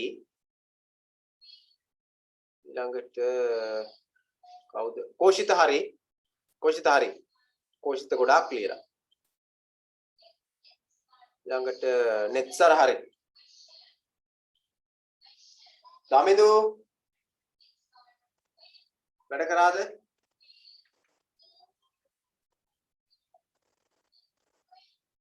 නේද තුන් දෙනෙක් මේකේ වැඩ නොකරනවා. සාමාන්‍යයෙන් ඔන්ලයින් නැතුව සාමාන්‍ය පන්ති දාන මම දන්න වැඩ කරවන හැටි. වැඩම කරලා ඉන්න බෑ. දැන් මම මේ කින් එක අහගෙන යන්නේ ඒකයි. හරිද? හරි. අපි මේ තව අභ්‍යාසයක් දුන්නානේ කරන්න. තව එකක් දුන්නා. මොකක්ද දුන්නේ තව එකක් කරන්න? ටියුට් එකේ අවබෝධය. ටියුට් එකේ අවබෝධය ටික කරන්න කියලා කිව්වා. දැන් පෙන්නන ටියුට් එකේ අවබෝධය. ඉතින් මේ පෞගේ සති දුන්නු වැට් ටික අවසන්. ලස්සනදී හරි ඔයා එවල තිබ්බ ගැටලුවක් නැහැ. කෝෂිතත් එවල තිබ්බ ගැටලුවක් නැහැ. මම මතක කීපයක් තියෙනවා මම මතක් කරේ. ලෝෂදී තා ටිකක් ලෝෂදී කිට්ටු කරන කැම් එකට. හරි ලෝෂදී හරි. කුෂානි හරි. ඊළඟට නෙත්මි භාග්‍ය හරි. නිමේෂා කාවින්දි හරි. නිමේෂා හරි. දුලක්ෂි හරි. අංජන හරි. මිනුක හරි මිනුක. රශ්මි හරි. මිහිනදිනි හරි. දමිදු හරි. නිමේෂ හරි. හරි. ඒත් ඉන්නවර මෙතන කරන කීප දෙනා ඒත් ඉන්නව හරිනේ. බලමු අපි. හවුන විතර අපි දුන්නු බැරි ටික ඔයගොල්ලෝ කරලා තියෙන. දැන් මම මේ පොත පෙන්නන්න කියලා කිව්වේ මට ඔයගොල්ලෝ ඒකම මැසේජ් ටික තාම හරියට බලා ගන්න කරනවා. ඒ මුල් ටික කීප දෙනා ක්ලික් කරලා අනිත් ඒවා බැලුවේ නැහැ. මුල් කියන්න ඕනේ නැහනේ. මැසේජස් තියෙනවා ගොඩක් හොඳට වැඩ කරලා තිබ්බා. මැසේජස් තියෙනවා 64ක්. මම දැන් ටික කලින් ෆෝන් එකේ බැලුවා කී දෙනෙක් සිංහල භාෂාව වැඩිපුර වැඩ ඉවල තියෙනවද කියලා 64ක් තියෙනවා. ආපහු බලන්න. ඒ ටික අනිවාර්යෙන් බලලා වෙනම ඔයගොල්ලොන්ට මැසේජස් දෙන්නම්. ඔයගොල්ලෝ කරපු ටික වෙන කමෙන්ට් එකක් දානවම වෙලාව අරගෙන බලලා ඉවරලා මම මේ දැන් කැම් එකෙත් පෙන්නන්න කියලා කිව්වේ ඒක බලන්න උන්නේ නැති නිසා. හරිද? හරි. අපි එහෙනම් යමු ඉක්මනට පාඩම කොටසට දැන් කරන අභ්‍යාසයක් තියෙනවා මේ මෙන්න මේ අභ්‍යාසය. මේක දැන් කරන්න. සර් ටියුට් එකෙත් ඔකම තියෙනවනේ. ඔය ටියුට් එකේ තමයි ටියුට් එකේ තමයි කරන්න ඕනේ. ටියුට් එකේ. කරාද? කරලා තින්නේ. හැමෝම කරලා තින්නේ මේක නෑනේ. නෑ සර්. නැවතත් කරන්න එපා කිව්වා. හරි මේක කරන්නකො එහෙනම් ගෙදර වැඩක් විදියට. ඒක ගෙදර වැඩක් විදියට කරන්න. ඒක ගෙදර වැඩක් විදියට කරන්න. ඊළඟට මේ අපි මෙන්න මේකේ සාකච්ඡා කරමින් හිටියප අපි මෙන්න මෙතෙන්දී අපි නැවැත්තුවා. එහෙමනේ? ඔව් සර්. මෙතෙන්දී අපි නැවැත්තුවා. එතකොට අපි නාට්‍ය රචනා නාට්‍යයක් අපි නාට්‍ය විද්‍යාවක් රචනා කිරීම ගැන සාකච්ඡා කරමින් හිටියේ. දැන් ඔයගොල්ලෝ වෙනවත්තන අර නිබන්ධනයේ තියෙන අර කොටස කරන්න ඒක මම ඊළඟ දවසේ සාකච්ඡා කරනවා. හරිද? මම අවසානයේ මතක් කරන්නම් දුන්න වැඩක් විදියට. මොකද දැන්ට වැඩ දෙකක් කියලා තියෙන එකක් තමයි කවිය පාඩම් කරගන්න, එහි අදහස පාඩම් කරගන්න. දෙවෙනි එක තමයි මේ 17 වෙනි පාඩමේ මේ අමාරු වචන ටික පාඩම් කරගන්න. හරිද? ලිඛිත පාඩම් කරගන්නේ මේ අමාරු වචන වල ඒ තුන් වල අර්ථය ලියන්න. ඒකේ අර්ථය ටික ඔයගොල්ලෝ ලියන්න. ඊට පස්සේ මගේ අදහස් ටික දෙන්නම්. අපි නාට්‍ය විද්‍යාව රචනා කිරීම සම්බන්ධයෙන් ගියත් සාකච්ඡා කරා මේ මුල් ඡේද කීපය තුළ පළවෙනි ඡේද අපි දැක්ක ප්‍රායෝගික අපි සාමාන්‍ය මොන වගේ අවස්ථාවලද නාට්‍ය රචනා කිරීම නාට්‍ය නග දැක්වීම සහ නාට්‍ය සම්බන්ධ වෙලා තියෙන්නේ කියලා. ඊළඟට අපි ගත්තොත් එහෙම නාට්‍ය වර්ග ටික අපි හඳුනාගත්ත වේදිකා නාට්‍ය, වීදි නාට්‍ය, ගුවන්විදුලි නාට්‍ය, රූපවාහිනී නාට්‍ය කියලා අපි හඳුනාගත්තා. එතකොට මේ වායිද අපි දැක්කර සතර අභිනයන් ගැන අපි සාකච්ඡා කරා ගිය සතියේ සතර අභිනයන් නේද? වාචික අභිනය, ආංගික අභිනය, වාචික අභිනය, සාත්වික අභිනය, ආහාර අභිනය කියලා අභිනය හතරක් ගැන කතා කරා. එතකොට අපි දැක්කා ආංගික අභිනය කියලා කිව්වේ අංග චලනය වගේ නැති කර ගන්නා වූ ඉදිරිපත් කිරීම තමයි ආංගික අභිනය කියලා කිව්වේ. වාචික අභිනය කියලා කිව්වේ අපි හඳුනාගත්ත වාචික අභිනය කියලා කියන්නේ වචන හැසිරීම වගේ නැති කර ගන්නා අභිනය කියලා. ඊළඟට අපි දැක්කා සාත්වික අභිනය කියලා කිව්වේ මොහොනේ ඉරියව් මගින් නාට්‍යයක් ඉදිරිපත් කිරීමේ අභිනය දැක්වීම නැත්නම් ඉදිරිපත් කිරීම. ඊළඟට ආහාර අභිනය කියලා කිව්වේ නළුලියන්ගේ ඇඳුම් පැළඳුම් ඇතුළු සියලුම ආභරණ ඒ වගේම වේදිකා සැරසිලි සියල්ලම තමයි මේකට අදාළව අපි සාකච්ඡා කිරීමක් කරා සතර අභිනය පිළිබඳව. ඊළඟට අපි ගත්තොත් එහෙම පරාස නාට්‍ය සාමාන්‍ය අපි නාට්‍යයක් බලන්න යන්නේ මේ නාට්‍යයේ අපි දන්න කතාවක් වුණත් ඒක උනේ කොහොමද කියලා බලන්න තමයි නාට්‍ය බලන්න යන්නේ. සමන් කිව්වා නාට්‍ය කියලා කියන්නේ සජීවී කලා මාධ්‍යයක් කියලා. සියලු දෙනා එකට එකතු වෙලා හිටියොත් තමයි නාට්‍යයක් ඉදිරිපත් කරන්න පුළුවන් කියලා මම කිව්වා. උදාහරණයක් විදිහට ගත්තොත් එහෙනම් උදාහරණ වල බඩිය අමාරුවක් කියම හැදුනොත් නාට්‍ය තියෙන නාට්‍ය මේ දැන් ඔන්න ලවුන්ස් කරනවා නාට්‍ය ඉදිරි වේදිකාවට එන්න හදන්නේ කියලා විඩාන්ස් කරනකොට බඩිය අමාරුවක් හැදෙනවා ප්‍රධාන නළු. එයාට තමයි එන්න තියෙන්නේ. ප්‍රධාන නළු නෙමෙයි කාට හැමත් එහෙමයි. නාට්‍ය ඉදිරිපත් කරන්න වෙන්නේ නැහැ. ඇයි යා නැතුව නාට්‍ය ගෙනියන්න බෑ. ඒ නිසා අපිට නාට්‍යයක් අනික් නිර්මාණ සාහිත්‍ය නිර්මාණ වගේ නාට්‍යයක් සජීවී කලා මාධ්‍යයක් ඒකේ ඒ වෙලාවෙම සියලු දෙනා සජීවීව සම්බන්ධ වෙනවා. නාට්‍යයක් නළුලි ලිහිට වෙන්නේ ප්‍රේක්ෂක නැති වුණා. ප්‍රේක්ෂක හිටියට වෙන්නේ නළුලි නැති වුණා. ඒ නිසා මේක අපි කියන්නේ මේක සජීවී කලා මාධ්‍යයක් කියලා. හරිද? හරි. ඊළඟට අපි මේක කතා කරා නාට්‍යයක් බලන්න යන්නේ මොකක්ද කියලා අපි අහුවොත් නාට්‍යයක් බලන්න යන්නේ නාට්‍ය කුතුහලෙන් දානවන තැන් තියනවද කියලා තමයි බලන්නේ. ඒක නාට්‍යයක් බලන්න යන්නේ මොකක් වුණාද කියලා බලා ගන්න යන්නේ. මේ නාට්‍ය තුල ප්‍රේක්ෂකයා දිගට රැඳිලා ඉන්නේ මොකක් වුණාද විතරද? නාට්‍ය තුල කුතුහලය දරන තැන් තිබුණොත් විතරයි. මොකක්ද කුතුහලය කියලා කියන්නේ? මොකක්ද කුතුහලය කියලා කියන්නේ? කුමක් සිදුවේදයි කුමකින් කුමක් සිදුවේද කියලා අදහස. ඕක මම කිව්වා නාට්‍යවිත් අවස්ථාවට සම්බන්ධයි කියලා නාට්‍යවිත් අවස්ථාව විදිහට සැලකනවා කියලා. ඉදිරියට සරච්චන්ද්‍ර මහතාසේ නිර්මාණයක පැහැදිලි කරනවා මේ නාට්‍යෝචිත අවස්ථාවක් නැත්තම් කුමකින් කුමක් සිදුවේද යන නරඹන්නා තුළ නැත්නම් ප්‍රේක්ෂකයා තුළ ඇති වෙන කුතුහල ජනනය කරන තැන මොන වගේද කියලා කියනවා නම් කන්දක් මුදුනේ තිබෙන ගල් ගෙඩියකට සමාන කරා මේ නාට්‍ය උච්චිත අවස්ථාවක් නැත්නම් කුතුහල ජනන අවස්ථාවක්. ඒ කන්ද පාමුල වටේට මිනිස්සු ඉන්නවා. මේ වටේ කියන්නේ යට වෙන තැන නෙමෙයි ටිකක් ඉන්නවා. පිළිකට්ටිය කල්පනා කරනවා මේ ගල් ගෙඩිය කොහෙට පෙරලෙයිද? කොහෙට පෙරලෙයිද? එයාට හිතා ගන්න බෑ මොකක් වෙනවද කියලා. කොයි පැත්තට පෙරලෙයිද කියලා හිතා ගන්න බෑ. නාට්‍යක උච්චිතම අවස්ථාවකවත් කුතුහල ජනන අවස්ථාවකුත් අන්නේ හා සමානයි. කුමකින් කුමක් වේද කියලා හිතා ගන්න බෑ ප්‍රේක්ෂකයාට. ඒ වගේ තැන් බහුල වුණොත් තමයි නාට්‍යයක් මිනිස්සුන් අරඹන්නේ එක දිගට නැත්තම් නාට්‍යයක් පුර වෙනවා. ඒක අපි දන්න දේ එක දිගට වෙනවා. වැඩක් නැහැ කියලා නාට්‍ය අතරලා. නිසා දැන් ඔන්න අපි තුන්වෙනි එක කතා කරා. පළවෙනි කේදෙන් අපි කතා කරේ මොකද්ද? සාමාන්‍ය නාට්‍ය රංග දැක්වීමක් අපි ප්‍රායෝගික ජීවිතේ කරනවා. ඊට අමතරව නාට්‍ය වර්ග, ඒ නාට්‍ය වර්ග ඉදිරිපත් කරන ශෛලිය අපි තුන්වෙනි ඡේදයෙන් කතා කරේ. ඊළඟට අපි කතා කරා හතරවෙනි ඡේදයෙන් කතා කරා නාට්‍යයක වැදගත්ම කොටස තමයි මේ කුතුහලය දරන නැත්තම් නාට්‍ය වලට අවස්ථා ප්‍රේක්ෂකයාට කුමක් සිදුවේද යන්න කුතුහලය ඇති කරන අවස්ථා ඒක වැදගත් කාරණාවක් විදිහට. අපි සැලකුවා අපි ළඟට වෙන මේ ඡේදෙට ගියොත් එහෙම නාට්‍යයේ චරිතවල ගැළපෙන වචනේදී දැන් මම මේ කොටස අවසන් වෙලා ආයිත් අහන ප්‍රශ්න හරිනේ. මේක අවසන් වෙලා ආයිත් අහන නිසා හොඳින් අවබෝධ කරගන්න එකින් එක සාකච්ඡා කරනවා. ඔයගොල්ලන්ට මෙන්න මේ ටික පුළුවන් වෙන්න ඕන. නාට්‍යයක් ප්‍රායෝගික ජීවිතයේ සාමාන්‍යයෙන් ගොඩාක් කාල නාට්‍ය රංග දැක්වීම කරලා තියෙන බව. ඊළඟට අපි නාට්‍යයක් විවිධ නාට්‍ය වර්ග තිබෙන බව. ඊළඟට නාට්‍යයක් විද්‍යාගත කිරීම සඳහා සතර අභිනයන් භාවිතා කරන බව. සතර අභිනයන් හැමදේම කියලා පාඩම් වල තියෙන්න ඕන. ඊළඟට නාට්‍යයක් හොඳ ඔය කියන්නේ මිනිස් ප්‍රේක්ෂකයන් ඇඳපත් තබා ගැනීම හොඳ නාට්‍යයක් නම් උචිත අවස්ථාවලින් යුත් නාට්‍යයක් වෙන්න ඕන. ඒ කියන්නේ කුමකින් කුමක් සිදු වෙයිද කියලා ප්‍රේක්ෂකයා තුළ කුතුහලය දරන අවස්ථා තියෙනවා. ගන්න වෙන නාට්‍යයක් තමයි මේ නාට්‍යයක් කියන්නේ. මේ නාට්‍යයක් ගැන තමයි මේ අපි කතා කරන්නේ. ඊළඟට නාට්‍යයක අපි ඊළඟ කොටසට ගියොත් දැන් බලමු ඊළඟ කොටසේ නාට්‍ය කියන්නේ චරිත. නාට්‍යයේ වැදගත් කොටස තමයි චරිත. අපි චරිත වලින් විවිධ දේවල් හඳුනා ගන්න. චරිත රඟ දැක්වෙන ආකාරය අනුව චරිතයේ විවිධ ලක්ෂණ අපි හඳුනා ගන්න. අපි පරාස නාට්‍යයේත් ඒ වගේ. පරාස නාට්‍යයේ ඒ චරිත ගොඩනගා ඇත්තේ නුවර කලාවිය ප්‍රදේශයේ ගැමි වහාර ඇසුරු කරගෙනයි. නුවර කලාවිය කියලා කියන්නේ කොහෙද කියන කවුරුයි මට? නුවර කලාවිය කියන්නේ කොහෙද කියලා කියන්නකෝ. නුවර කලාවිය. ඕගොල්ලෝ දන්නෝ. කොහෙද නුවර කලාවිය කියලා කියන්නේ? මහනුවර. මහනුවර. මමත් පුංචි කාලේ හිතන් හිටිය හොඳ. බොරු කියන්නේ. අනුරාධපුරේ. අනුරාධපුරේට තමයි නුවර කලාවිය කියලා කියන්නේ. අනුරාධපුරේ. වැව්බෙන්දි රාජ්‍ය නුවර කලාවිය. නුවර කලාවිය කියලා කියන්නේ අනුරාධපුරයේ. මේ වැව්බෙන්දි රාජ්‍ය ගැන ඔය කියන්නේ. ඒතර නුවර කලාවිය ජනවහර. ඊට අනන්‍ය වෙච්ච ගොවිතැන හා බැඳුණු වෙනම ජනවහරක් තියෙන. ඒකට තමයි මේ කියන්නේ. නුවර කලාවිය ජනවහර තමයි මේක තියෙන්නේ. නුවර කලාවිය පැති මිනිස්සු කතා කරන විදිහ නේද බලන්න. චරිත හසුරුවලා තියෙන මේ විදිහට.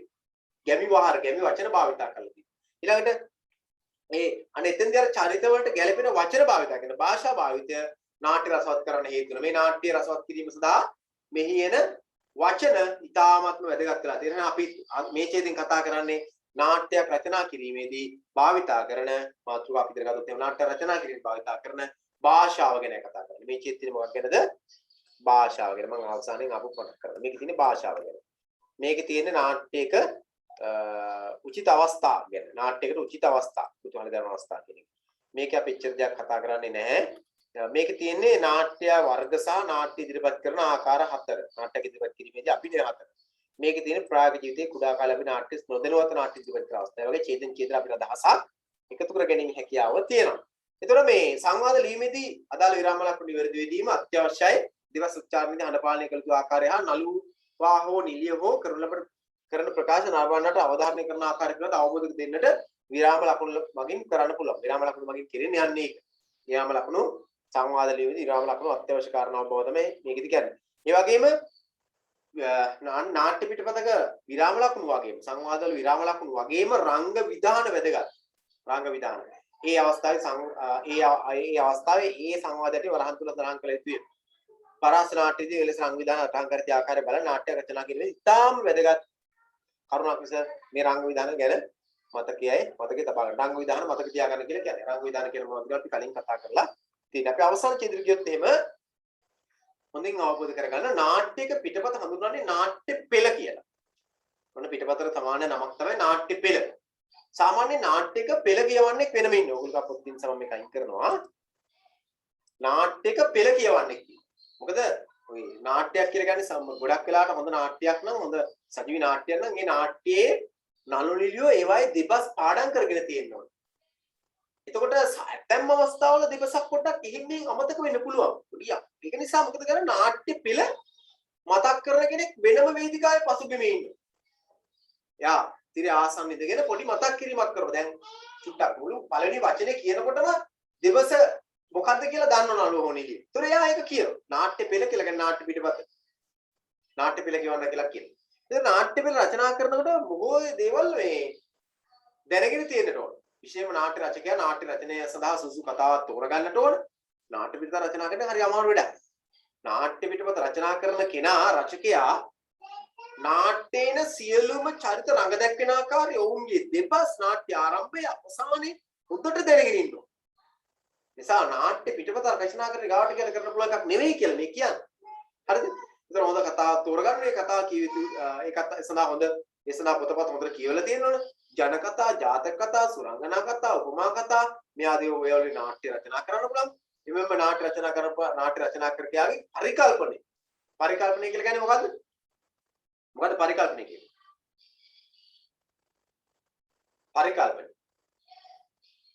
පරිකල්පනය කියලා කියන්නේ සිතින් මවා ගැනීම. මොකද පරිකල්පනය කියලා කියන්නේ?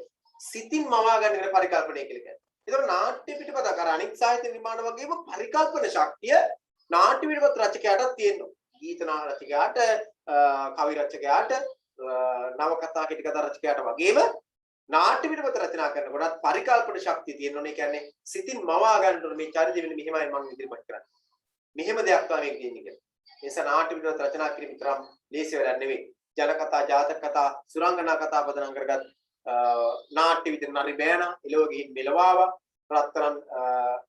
රත්තරන් ඊළඟට කාලගෝල හිම කුමාර මේ වගේ නාට්‍ය ඔබ දන්නවත් ඒ සමහර වෙලාව හරිද ඔබ ලියන නාට්‍යයේ රසවත් බව ජීවිතේට වැදගත් වන උපදේශකුත් ඇතුළත් කරට වග බලා ගන්න රසවත් වෙන්නත් ඕන ජීවිත උපදේශයක් දෙන්නත් ඕන සාහිත්‍ය නිර්මාණයේ මේ කාර්ය දෙකම සිදු වෙදී ඒ බව සීත භාග නාට්‍ය පිටවත් රචනා කරන්න ඕන හරිද නාට්‍ය පිටවත් රචනා කරනකොට හරි අමාරු කාර්යභාරයක් නාට්‍ය පිටවත් රචනා කරන එක ඒකෙදි විශේෂයෙන්ම පුළුල් අවබෝධයක් හොඳ දැනුමක් බොහෝ දේ දැනගෙන ඉන්න පොතපත කියවලා තියෙන්න ඕන.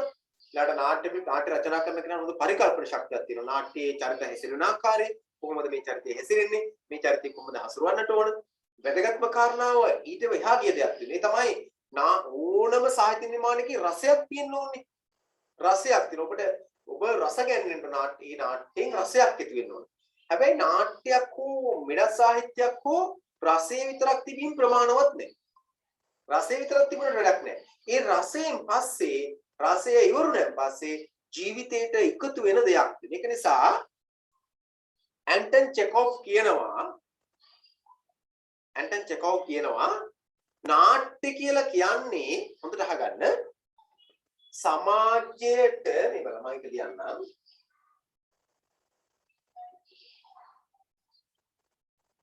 සමාජයට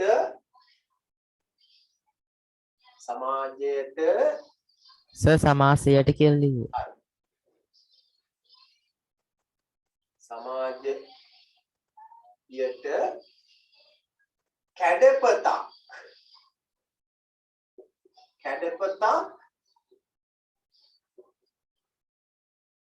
ඇල්ලීම. කැඩපතක් කියන්නේ මොකද්ද? කන්නාඩියක්. නාට්‍ය කියලා කියන්නේ මම කියන්නම්.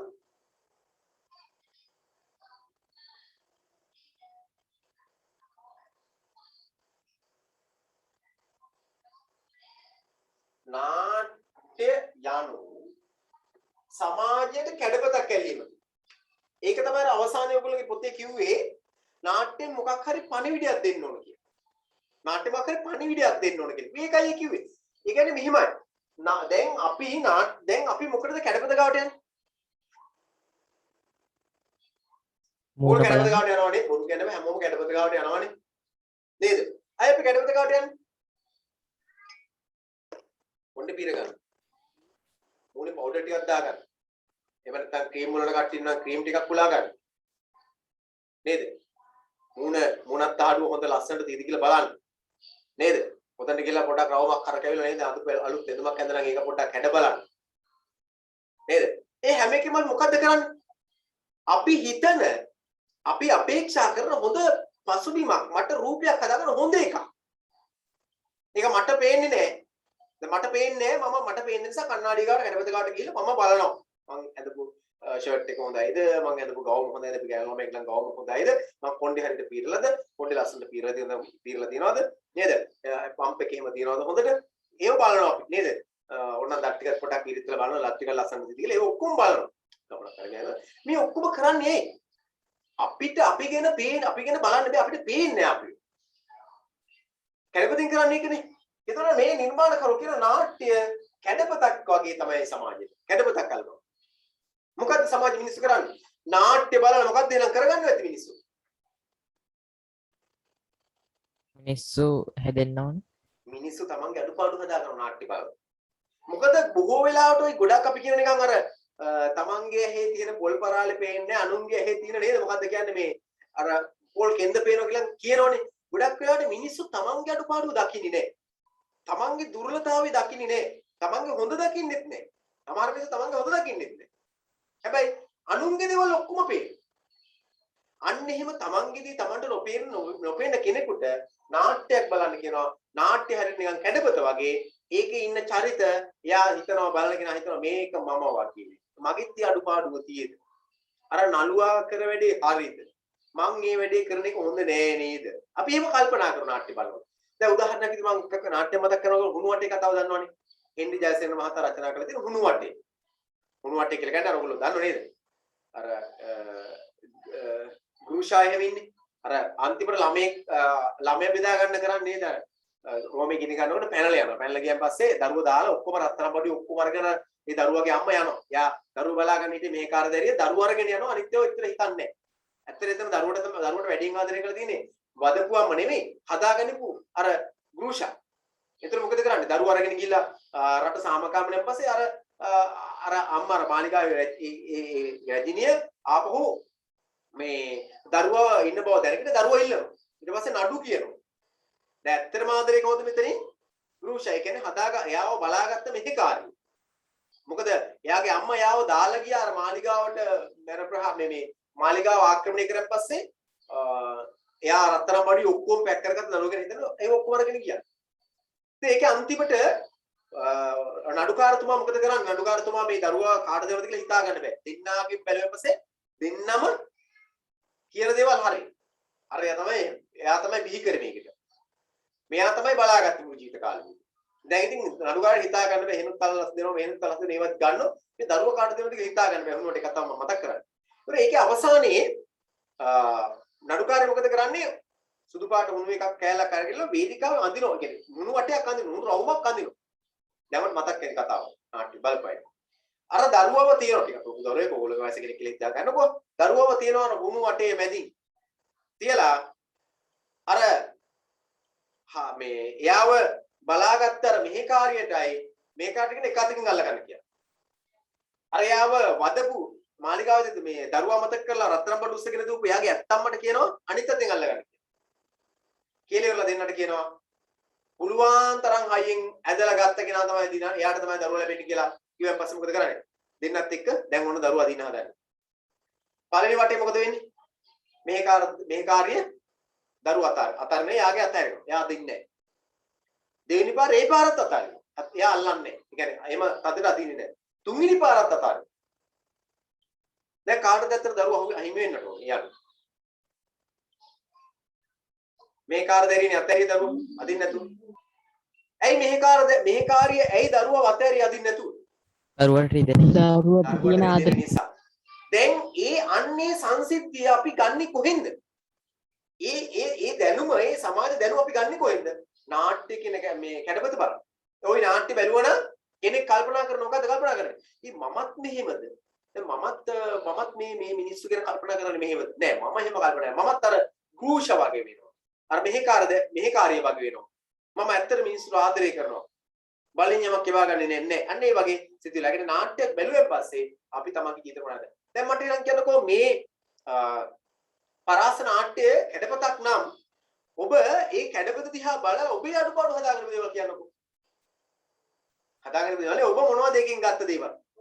ඔබේ සුදුසු නොවන භාවිතා කිරීම. දැන් සුදුසු නොවන භාවිතා කිරීම කියලා ඔයගොල්ලෝ ඔයා නාට්‍ය ඒ පරාස නාට්‍ය කියන කැඩපත දිහා ගිහලා බැලුවෙන් පස්සේ ඒක දිහා බැලුවාම ඔයාට හිතෙනවා මම මේකට අනුව මේ මගේ තියෙන අඩුපාඩු මම දැන් සුදුසු නොවන ගැන මේකෙන් දැනගන්නවා. තව මොන වගේ දේවල්? නාට්‍යෙන් අපි ගන්න තියෙනවා. ඇන්සුසුන් වල ප්‍රධානම කාරණා. ඇයි හොයලා බලලා වැඩ කරන්න ඕන කියන එක ගන්න නැද්ද මේක? අවසාන සිදුව අපි දැන් උදාහරණයක් විතර ගත්තොත් එහෙම දැන් කාල භීෂණ ගත්තා. පූර්ණක ගත්තා. කිසිවක් හොයලා බලන්න නැතුවනේ වැඩ කරේ. දැන් අපි ඉගෙන ගන්නවා මේ නාට්‍ය කියන මේ පරාස නාට්‍ය කියන කැඩපත දිහා බලලා මම ඉගෙන ගන්නවා. මොකද්ද මම ඉගෙන ගන්නේ? අපි හැම වෙලාවෙම වැඩ කරන්න ඕන කොහොමද? සොයලා බලලා වැඩ කරන්න ඕන. වචනයක් ඇහුණු පළට වැඩ කරන්න හොඳ නෑ. සිතලා විමසලා හොයලා බලලා වැඩ කරන්න ඕන. ආවට කියලා වැඩ කරන්න හොඳ නෑ කියන. අන්නේ පණිවිඩය මම ගන්නවා පරාස නාට්‍ය කියන කැඩපත දිහා බලලා. නිසා නාට්‍යයක් බලලි වෙනකොට නාට්‍ය බලන්න කලින් හිටිය කෙනාට වඩා වෙනස් පුද්ගලයෙක් බවට ඔබපත් වෙන්නට ඕන. සිංහපව් නාට්‍ය ගත්තත්, මනමේ නාට්‍ය ගත්තත්, ලෝමහංස නාට්‍ය ගත්තත් නේද? ඊළඟට එලෝ ගිහින් මෙලෝ ආව නාට්‍ය බැලුවත් මේ කොයි නාට්‍යයකට අපි අපේ ජීවිතේ වැදගත් පාඩයක්. ඒ නිසා ඔයගොල්ලොන්ට මම දැන් නාට්‍යයක් පිටපත් ලියන්න දෙනවනේ. නාට්‍ය පිටුවතක් ලියන්න මේ මාසෙ ඉවරනකොට මේ 10 වෙනි මාසෙනේ මේ මාසෙ ඉවරනකොට මට මේ නාට්‍ය පිටුවත ලැබෙන්න ඕන. ඒකට අපි යමු දැන් මේ කොටස ඉවර නිසා. මෙන්න මේක. මේ නාට්‍ය ලියන්න දැන්. ඕගොල්ලන්ට මම කිව්ව නේද? ඕගොල්ලන්ට මම කිව්වා නිබන්ධනයේ තියෙනවා මේ නිබන්ධනයේ තිබ්බනේ ජන කතාව පරාසනාට්‍ය පදනම් වෙච්ච. පොත තියෙන සම මේක අයින් කරනවා. පරාසනාට්‍ය පදනම් වෙච්ච ජන කතාව තියෙනනේ ඕගොල්ලෝගේ නිබන්ධනේ. නිබන්ධනයේ තියෙන ජන කතාවයි පොතේ තියෙන පරාසනාට්‍ය පිළයි අතර අසමානතාව මම කියවන හොයන්න කියලා. ඔයගොල්ලෝ ගොඩාක් අසමානතා හෙව්වනේ. දැන් ඔයගොල්ලන්ට එනම් පේන දෙයක් තියෙන මොකද්ද? පිට අපේ මූලාශ්‍ර කරගන්න වස්තු විශේෂ කරගන්න කතාවේ තියෙන දේවල් නැත්තම් මොකාරී තියෙන දේවල් ඒ විදිහටම රචනා කරන්න ඕනේ නාට්‍යයක. අපිට තියෙනවා මොකක් කරන්න හැකියාවක්ද? ඒ කතාව රසවත් වෙන විදිහට ඒවා වෙනස් කිරීමේ හැකියාව අපිට තියෙනවා. අපි ඒක දැක්කා පරාස නාට්‍ය පිළිබඳව. මොකද මුල් නාට්‍ය නැති දේවලුත් තියෙනවා, මුල් නාට්‍ය තියෙන දේවලුත් තියෙනවා, වැඩියෙන් එකතු කරලා තියෙනවා, මුල් නාට්‍යයේ තියෙන දේවල් සමහරට අඩු කරලා තියෙනවා. මුල් පිටපතේ තියෙන දේවල්, පිටපතේ කියලා කියන මුල් කෘතියේ තියෙන දේවල්. නිසා දැන් ඔයගොල්ලන්ට මේ තියෙන මේ ඔයගොල්ලෝගේ පාඩම මම පොත ඇති. ඒකේ තියෙන මේ දවසක් රා ටිකක් ලැබීමත් මීයේ බලලා වීමතක් මෙසේ කීයේ උඩඟු වදනක් කියන එක. දැන් මේකේ මේ සිදුවීම් ටිකක් තියෙනනේ. ඒතර මේ සිදුවීම් මේ විදිහට බෙදා ගන්න ඕනෙත් නෑ. මේවා අඩු කරන්න පුළුවන්, වැඩි කරන්න පුළුවන්. අන්න එහෙම පිටපතක් රචනා කරන්න ඕන. සාමාන්‍යයෙන් ඔයගොල්ලෝ එතකොට මේ ආවට කරගෙන පුළුවන් ගන්නේ මං කියන්නේ නාට්‍ය පිටපතක් රචනා කරන එක ලේසි නෑ. නළු ලිලියොන්ට වඩා නළු ලිලියොන්ට අධ්‍යක්ෂක කාටත් වඩා අමාරුම වැඩේ කරන්නේ නාට්‍ය පිටපත රචනා කරනවා. එයා මුළු නාට්‍යෙම රස විඳිනවා. එයා මුළු නාට්‍යෙම රස විඳිනවා. රංග දක්වන්න කලින් රස විඳිනවා. ඒ නිසා නාට්‍ය පිටපත රචනා කරන එක ලේසි නෑ. අර නාට්‍ය පිටපත බලලා මුල් කුටියේ තියෙන දේවල් එහෙම්ම තියෙන අවස්ථාවක් තියෙනවා, නැති ඒවාක් තියෙනවා, වැඩියෙන් එකතු කරන්නපත් තියෙනවා. මෙන්න මේවා සමගාමී කරලා කලින් දාසේ කිව්වා වගේ මම මේ මාසේ අවසන් වෙනකොට ඔයගොල්ලෝ මට මේ නාට්‍ය පිටපත රචනා කරන්න ඕනේ. මේ නාට්‍ය පිටපත රචනා කරන්න ඕනේ. මේ මාසේ අවසන් විදිහද දවසක් රා ටිකක් මේ කතාව ඔයගොල්ලෝ දාන්න ලැබවීමත් මීයක් බල්ලාවීමතක් මෙසේ කීයේ උඩඟු වදනක්. බල්ලෙකු ඉතින් මට අසු උණු හොතින් විගසට කඩ ඌ දෙකකට දමමි ඇදලා කහල ගොඩකට. ළමෙක් ඒ දෙසා හැඬී බලලෙකු විලසා මීයා ඒ අසා වසාගෙන ඇස් කීය මෙවසා. පින් සිදු වෙයි අනේ මගේ හාමුදුරුවනේ මානු මැරුවමනේ වන්දිනි අත් දෙක තබා මුදුනේ. තමතරම දැනගෙන නොපැතුනොත් සෑමතැන මීයාට ඌමෙන වියයි වන්නේ නොසිතු විලසින. මේක කුඩා කතාවක්. ඔබට මේ කතාව මේ විදිහටම මීට වඩා දිගට රචනා කරන්න පුළුවන්. මේට අලුතින් කාරණා එකතු කරලා රචනා කරන්න පුළුවන්. මේකේ තියෙන මේ කාරණා මේ විදිහට නැතුව වෙනත් දේවල් එකතු කරගන්න පුළුවන්. හැබැයි මේ තියෙන කාරණා ටිකේ මේ කියන අදහස නාට්‍යයේ තියෙන්න ඕන. ඔයගොල්ලෝ රචනා කරන නාට්‍ය අවසාන වශයෙන් ගන්න උපදේශයක් එකක් හෝ ගොඩාක් වෙන්න පුළුවන්. මුළු කතාව තුළම තියෙන දේවල් වෙන්න පුළුවන්. ඒවා ගැනත් ඔයගොල්ලන්ට අදහසක් තියෙනවා. හරිද? ඒවා එකතු කරලා හොඳ නාට්‍ය පිටක් ඔය ආශ්‍රයෙන් රචනා කිරීම අත්‍යවශ්‍යයි. හරිද? ඒක එතකොට මේ වැඩේ මේ මාසය ඇතුළත කරලා අවසන් කරන්න. හොඳම නාට්‍ය පිටපතට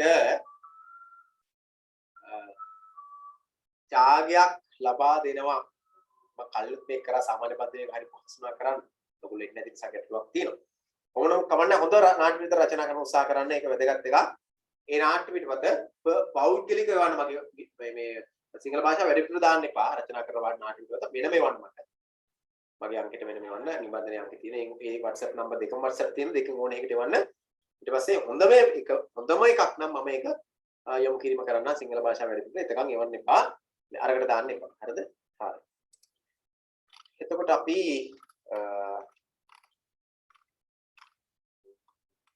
17 වෙනි පාඩමේ අපිට ලිඛිත අභ්‍යාස කොටස තියෙනවා.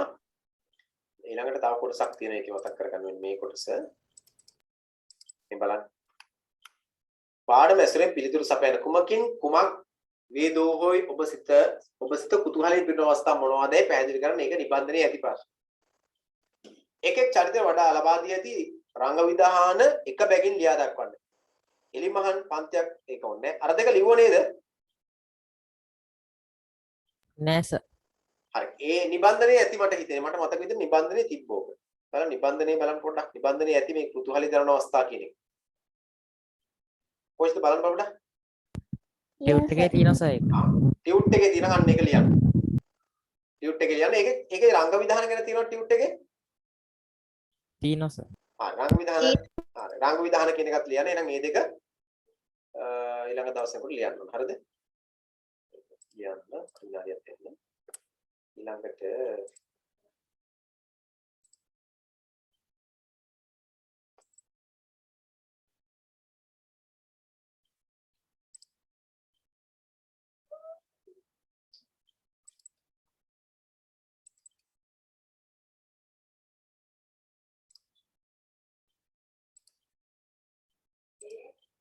අපේ 17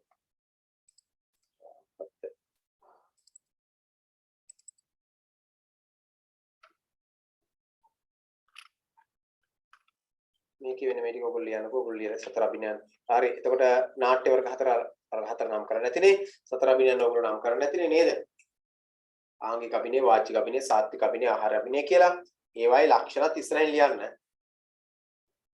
ඒවායේ ලක්ෂණත් ඉස්සරහින් ලියන්න. දැන් උදාහරණයක් විදිහට ගත්තොත් ආංගික අභිනය කියලා කියන්නේ මොකක්ද? ශරීරයේ අගපස අංග සෙලවීම වගේ නැති කරගන්නා අභිනය.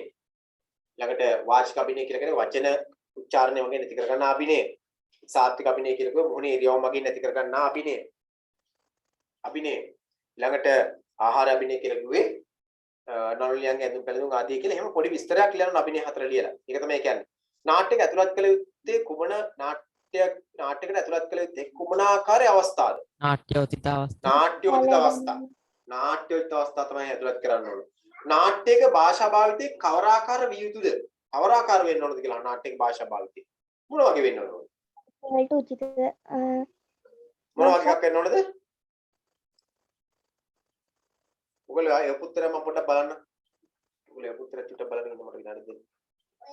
ඒ පිළිතුර බලමු.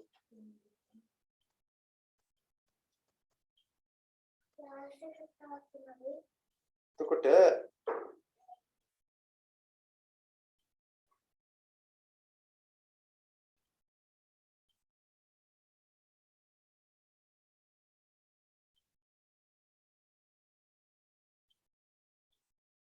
මේක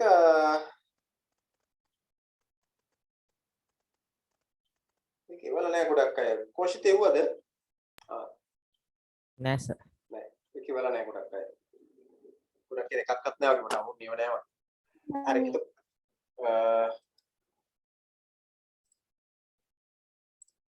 එතකොට මේ කමක් නෑ.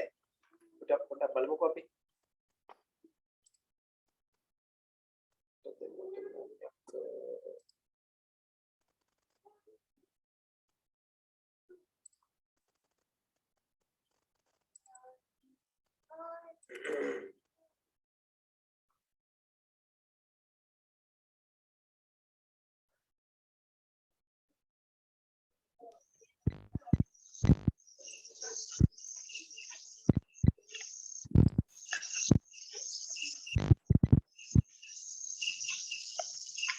අනුප්‍රාසය උත්ප්‍රාසය ව්‍යංගාර්ථ ධ්වනිතාර්ථ සහිත භාෂාව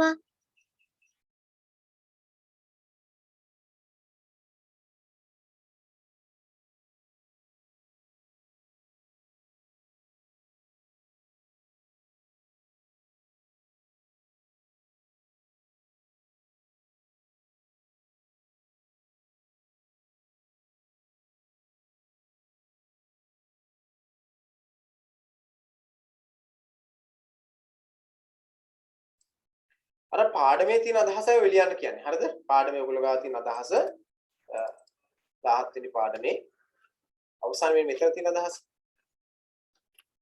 භාෂාව කොහොම වෙන්න ඕනද කියලා මේකේ තියෙනනේ. මේ දෙන්නේ.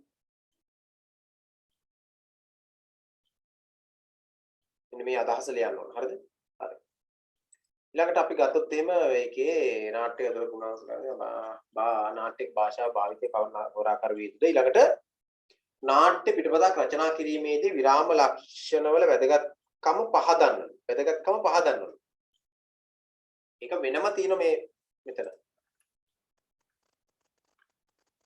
දෙබස් උච්චාරණයේදී හඬ පාලනය කළ යුතු ආකාරය හා ආන්න ඒ උත්තරේ තමයි උතන ලියවෙන්නේ. දෙබස් උච්චාරණයේදී හඬ පාලනය කළ යුතු ආකාරයත් නළුවා හෝ නිලිය කරන ප්‍රකාශන නරඹන්නට අවධාරණය කරන ආකාරය පිළිබඳ අවබෝධයක් ලබා ගන්න තමයි විරාම ලක්ෂණ භාවිතා කරන්න කියලා තියෙන්නේ. හරිද?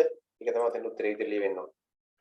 ඊළඟට රංග විධානයන් මොනවද? පරාස නාට්‍ය ඇසුරින් උදාහරණ දක්වන්න පුළුවන් නේ. දැන් මෙතන ඉඩ මදි ඇත්තටම චරිත ප්‍රධාන චරිත හතරක් තියෙනුනේ. හතරම ඕන මෙතෙන්ට. චරිත හතර නම් කරන්න. චරිත හතරට දීලා තියෙන රංග විධාන හතරක් නම් කරන්න ඕන මෙතෙන්. උදාහරණයක් විදිහට ගත්තොත් එහෙම බලන්නකෝ. මම නිකන් ටක් දැන් රංග විධානයක් ගන්නම්. බලන්න මෙතන තියෙන මේ බලන්න 107 පිටු අග හැබැයිද බොල තෝම මරන්න දාවි. පූර්ණයකට කාල බීෂණ පෙන්වම්. අන්න ඒක රංග විධානයේ. අල්ලපිය මේක. මං අද මූ කෑලි වලට පෙති ගහනවා. යක්පති හුවක් කියාගෙන වැඳ වැටි. අනේ හුවක් කියාගේ යක්පති හුවක් කියාගෙන වැඳ වැටේ කියන කොටස රංග විධානයේ.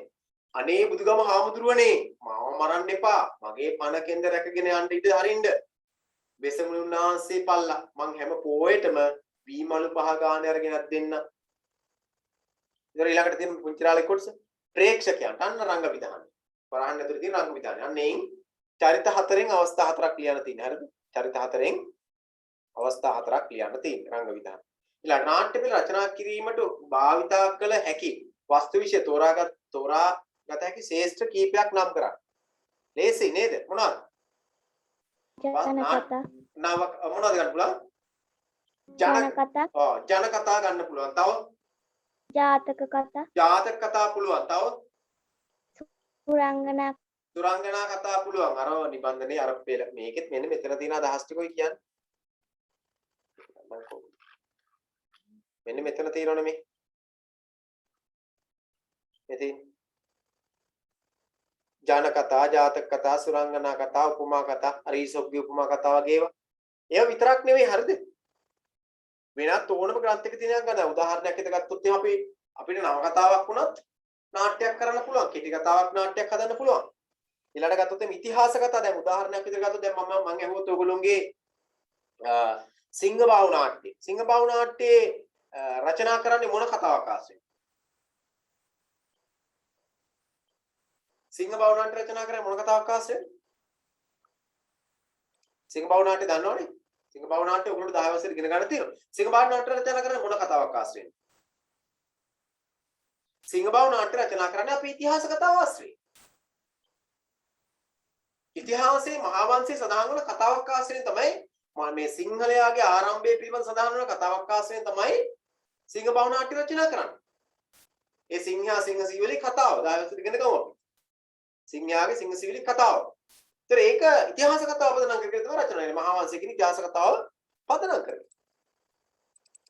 ඊළාට අපි දන්නවා මේ මනමේ නාට්‍ය ගත්තොත් මේ මනමලට ජාතක කතාව පදනම් කරගෙන. ඊළාට ගත්තොත් සුබ සහ යස නාට්‍ය දන්නවනේ සුබ සහ යස. කොහොමද සුබ සහ යස නාට්‍ය මම කලින් දවස් මතක් කරා. සුබ සහ යස නාට්‍ය කියලා දන්නවද පොඩක්? සුබ සහ යස මොනවද දන්නේ? සුබ සහ යස කියලා කියන්නේ මේ නදී දන්නවා. සුබ සහ යස කියලා කියන්නේ ඉතින් මේ මොනවද මේ රජ කතාවක්. ඉතිහාසයේ රජ කතාවක්. සුබය යසය කියලා කියන්නේ දෙන්නම එක වගේ. නාට්‍යමය ගාව තියෙනවා. අන්න ඒ වගේ කියන්නේ එහෙම පුළුවන්. හරිද? හරි. ඊළඟට අපි ගත්තොත් එහෙනම් අපි ඒක ගොඩාක් ශේෂ දිනවා ඔය කීපයක් අතන ලියන්න. ඊළඟට වර්තමාන තුල වේදගතම් නා ඒක නම් ගොඩාක් අය ලියලා තිබ්බා වර්තමාන. සමහරව ලියලා තිබ්බේ නෑ මේක තමයි ගොඩාක් අය ලියලා තිබ්බා. ඕන තරම් පුළුවන් ලියන්න මේක. තාරාවෝ ඉකිලෙති, තලමල පිපිලා, බකමුණා වීදිවාසී, බල්ලොත් එක්ක බෑ, නාරි බුරති. විකෘති තව දිත්තල කාලගෝල රංගත වෙනවා සාමාන්‍ය වර්තමානයේ තුල. තව කදාවලු නාට්‍ය රංගත වෙන අවස්ථා තියෙනවා. මනමේ සිංහබාහුත් රංගත වෙනවා. හරිද? තව කුවේ ජනාධිපතිතාත්තා කුවේ රාජු ඔය වගේ නාට්‍ය ගොඩක් තියෙනවා වර්තමානයේ තුල වේදිකාගත වෙනවා. හරිද? හරි ඊළඟට මේ අපි ඒක ඔයගොල්ලෝ මේ නොකරපය කරලා අවසන් කරලා ඉවන්න මේ මේකට දාන ප්‍රශ්න දුන්නානේ අකරන්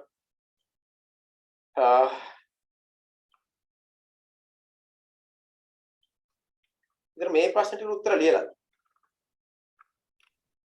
ඔව් සර් ලිව්වා සර්. හරි ඒ ටිකත් අපි චුට්ටක් නිකන් ඉක්මන් කරලා බැලුවොත් එහෙනම් පාඩමේ එන නාට්‍ය කොටස පරිශීලනයෙන් අපට අද හැකි මානව අධ්‍යයනකින් කෙටියෙන් විස්තර කරන්න. පාඩමේ එන නාට්‍ය කොටස පරිශීලනයෙන් අපිට ලද හැකි මානව අත්දැකීම මොකක්ද අපි ගත්ත අත්දැකීම මේක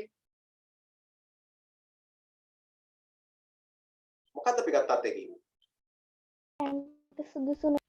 සුදුසු ලෙස කටයුතු කිරීමෙන් වාසිදායක අවස්ථාවට ගැළපෙන ලෙස තන සුදුසු ලෙස කටයුතු කිරීමෙන් වාසිදායක තත්ත්වයන් අත් කර ගන්න පුළුවන් කියන එක තමයි අපි ගත්ත අත්දැකීම. ඒක අත්දැකීම. ගොඩක් අත්දැකීම් මේක අපි ගත්තා. ප්‍රධාන අත්දැකීම් විදිහට ලියන්න. හරිද? පරාසනට රචනා කරන්නේ කාගේ කෘතියක් ඇසුරින්ද කියලා. ලේසින් කාගේ කෘතියක්ද? AP ගුණරත්න මහතාගේ කෘතියක්. පරාසනට රචනා කිරීම වස්තු විශේෂ කරගත් ජන කතාව කුමක්ද? ගමරාලහා යකා. ගමරාලහා යකා. පරාසනට රචනා කිරීම වස්තු විශේෂ කරගත් ජන කතාව ඇතුළත් ග්‍රන්ථය කුමක්ද කියලා. ලේසි. කිරහා තවත් කතා. ලේසි. හරිද? ඊළඟට පරාසනට රචනා කරන්නේ කවුරු විසින්ද මේ පාඩමේ තියෙන ප්‍රශ්නෙට උත්තර දෙන්නේ මේ ටික නේද? කවුද රචනා කරන්නේ? රෝහණ රන්දෙනිය මහතා. රෝහණ රන්දෙනිය මහතා. පරාසනට අධ්‍යක්ෂණය කරන්නේ කවුද? විමල රත්න අධිකාරී මහතා. පරාසනට්ටේ නාට්‍ය සංගීතයෙන් දායක වෙත්තේ කවුරු විසින්ද? විශාරද රෝහණ පැද්දගේ මහතා. ඔබට පාඩම ඇතුළත් කරත්තේ පරාසනට්ටේ කීවෙනි අංකයේද? 5 අංකය. මේ නාට්‍යයේ දැක්වෙන චරිත නම් කරන්න පුළුවන් නේද? චරිත කීයද? 4යි. මොනවද? පූර්ණක කාලබීෂණ පුංචිරාල පුරන්සිනා. ඊළඟට කාලබීෂණ ගම ගෙදර පැමිණෙන්නේ ඇයි කියලා අහනවා. පුංචිරාලව මරා දැමීම. පුංචිරාලව දෙකට ගසා මරා දැමීම. පුංචිරාල හැමින් සදා කාලබීෂණ පැමිණියේද ඔහුගේ සිතේ බියක් චකිතයක් පවතින බව හෙළිවන අවස්ථාව මොනවාද? ගමන් ගෙදරට පැමිණි අවස්ථාවේදී ඊළඟට එන මගදීත් අර නේද? මතකයිනේ. මගේ පැමිණෙන අවස්ථා ටික ඒ ටික පොඩ්ඩක් විස්තර කරලා මෙතන ලියන්න. පැමිණෙන අවස්ථාවේ අර කියනවා මේ පූර්ණකයට කියනවා මේ ඉස්සර වෙයන් අර මේ කතා කියනවා නේද? අර ඊට පස්සේ ගැහෙන්නේ මොකද කියලා අහනෝනේ. ඒවයින් කියවෙන්නේ මොකද්ද? බියච්චක්තියක් තිබුණා කියලා. පූර්ණකෙන් අහන මේ කාලවිෂයෙන් අහන මේ ඇයි ගැහෙන්නේ කියලා. ඒතොර එන කියලා කුඩ පොද කර දෙනවා. මේ කතාවේ මේ ඔක්කොගෙන් පේන්නේ මොකද්ද? බිය සහ චකිතයක් තිබුණු බව. එවැනි අවස්ථා කීපයක් මේක ලියන්න. 3ක් කල් ලියන්න. පුරන්සිනා පුංචිරාලගේ බඩගින නිවන්ට යමක් සංගවා තිබුණේ කොහෙද කියලා අහනවා. එඳයට තමයි සංගවලා තිබුණේ. පුංචිරාලටත් පුරන්සිනාටත් අතු වාසිදායක තත්ත්වය පැහැදිලි කරන්න. මොකද වාසිදායක තත්ත්වය? හරයක් පීමලු පහක් හා කුරක් කම්මලු පහක් ලැබීම. හරි ලේසි උත්තර ටික මතකින් ඉන්නවා ලියන්න පුළුවන්. පාඩමේ තුල හමු වන උපමා 4ක් ලියා දක්වන්න. එකක් කියන්නකෝ. රාජ්‍යගෙදර පරිවිවාදේ. තේරුණේ? එකක් කියන්න බලන්න.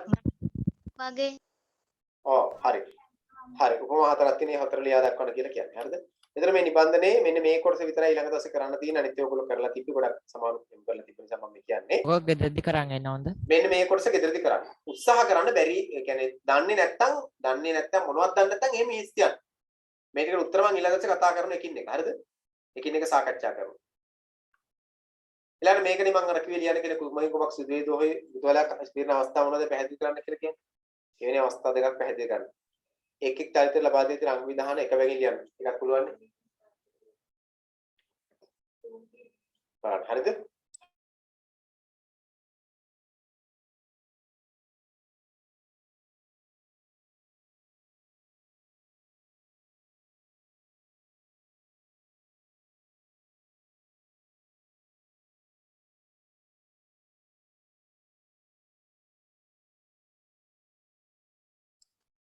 හරි.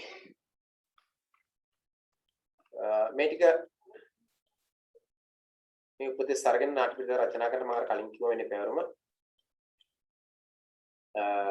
නාට්‍ය පිටක රචනා කිරීමේදී ප්‍රස්තුත චරිත වම්පස කෙලවර දැක්විය යුතුයි. ඒක ඔයගොල්ලෝ දන්නවා. මේ ටික අනුගමනය කරන නාට්‍ය පිටක රචනා කිරීමේදී පොතේ තියෙන නාට්‍ය පිටක. හරිද? පොතේ කියන්නේ රචනා කරන්න කියලා. චරිත නාමයට පසුව 32ක් යෙදිය යුතුය. ඉන් අනතුරු සංවාද ආරම්භ කළ යුතුය. හරිද? මේක දිහා බලාගෙන එක් කරන්න. නාට්‍ය රචකයාගේ මනසේ ඇති වුණු නිර්මාණ අදහස් වේදිකාව තුළ ප්‍රදර්ශනය වී තිබෙන නිර්මාණ අදහස් යුතු හේයින් එම ඊට යෝග්‍ය පරිදි අවශ්‍ය උපදෙස් නාට්‍ය නිෂ්පාදකයාට ලබා දිය යුතුයි. ඒවා නාට්‍ය තියෙන්නට ඕන විශේෂයෙන්ම ඒ කියන්නේ පරිකල්පනය කියලා ගත්ත ඔන්න ඔය අදහස. ඊළඟට ඒ සඳහා රංග විධාන නාට්‍ය පිටත ඇතුළත් කරන්නට ඕන. රංග විධාන ටික තියෙන්නට ඕන. සම්පූර්ණ කතාව නාට්‍ය ඉදිරිපත් කිරීම අපහසුයි. ඔය ඔයගොල්ලෝ දැක්ක අර පරාස නාට්‍ය අර ජනකතාව තිච්ච ඔක්කොම තිබ්බේ නැහැනේ. අවශ්‍ය ටික විතරයි ගත්ත. නාට්‍ය ඉදිරිපත් කරන පුළුවන් ටික විතරයි. රංග දක්වන්න බැරි දේවල් ගන්නෙ නැහැ. දැන් රංග දක්වන්න බැරි දේවල් අපි එක්කෝ වෙන චරිතයක් භාවිත කරලා උදාහරණයක් විදිහට ගත්තොත් එහෙම පොතේ ගුරා නේද? ඒ වගේ චරිතයක් භාවිත කරලා කියලා නැත්නම් ඒවත් කරලා දානවා. ඒක ගැටලුවක් නෙවෙයි.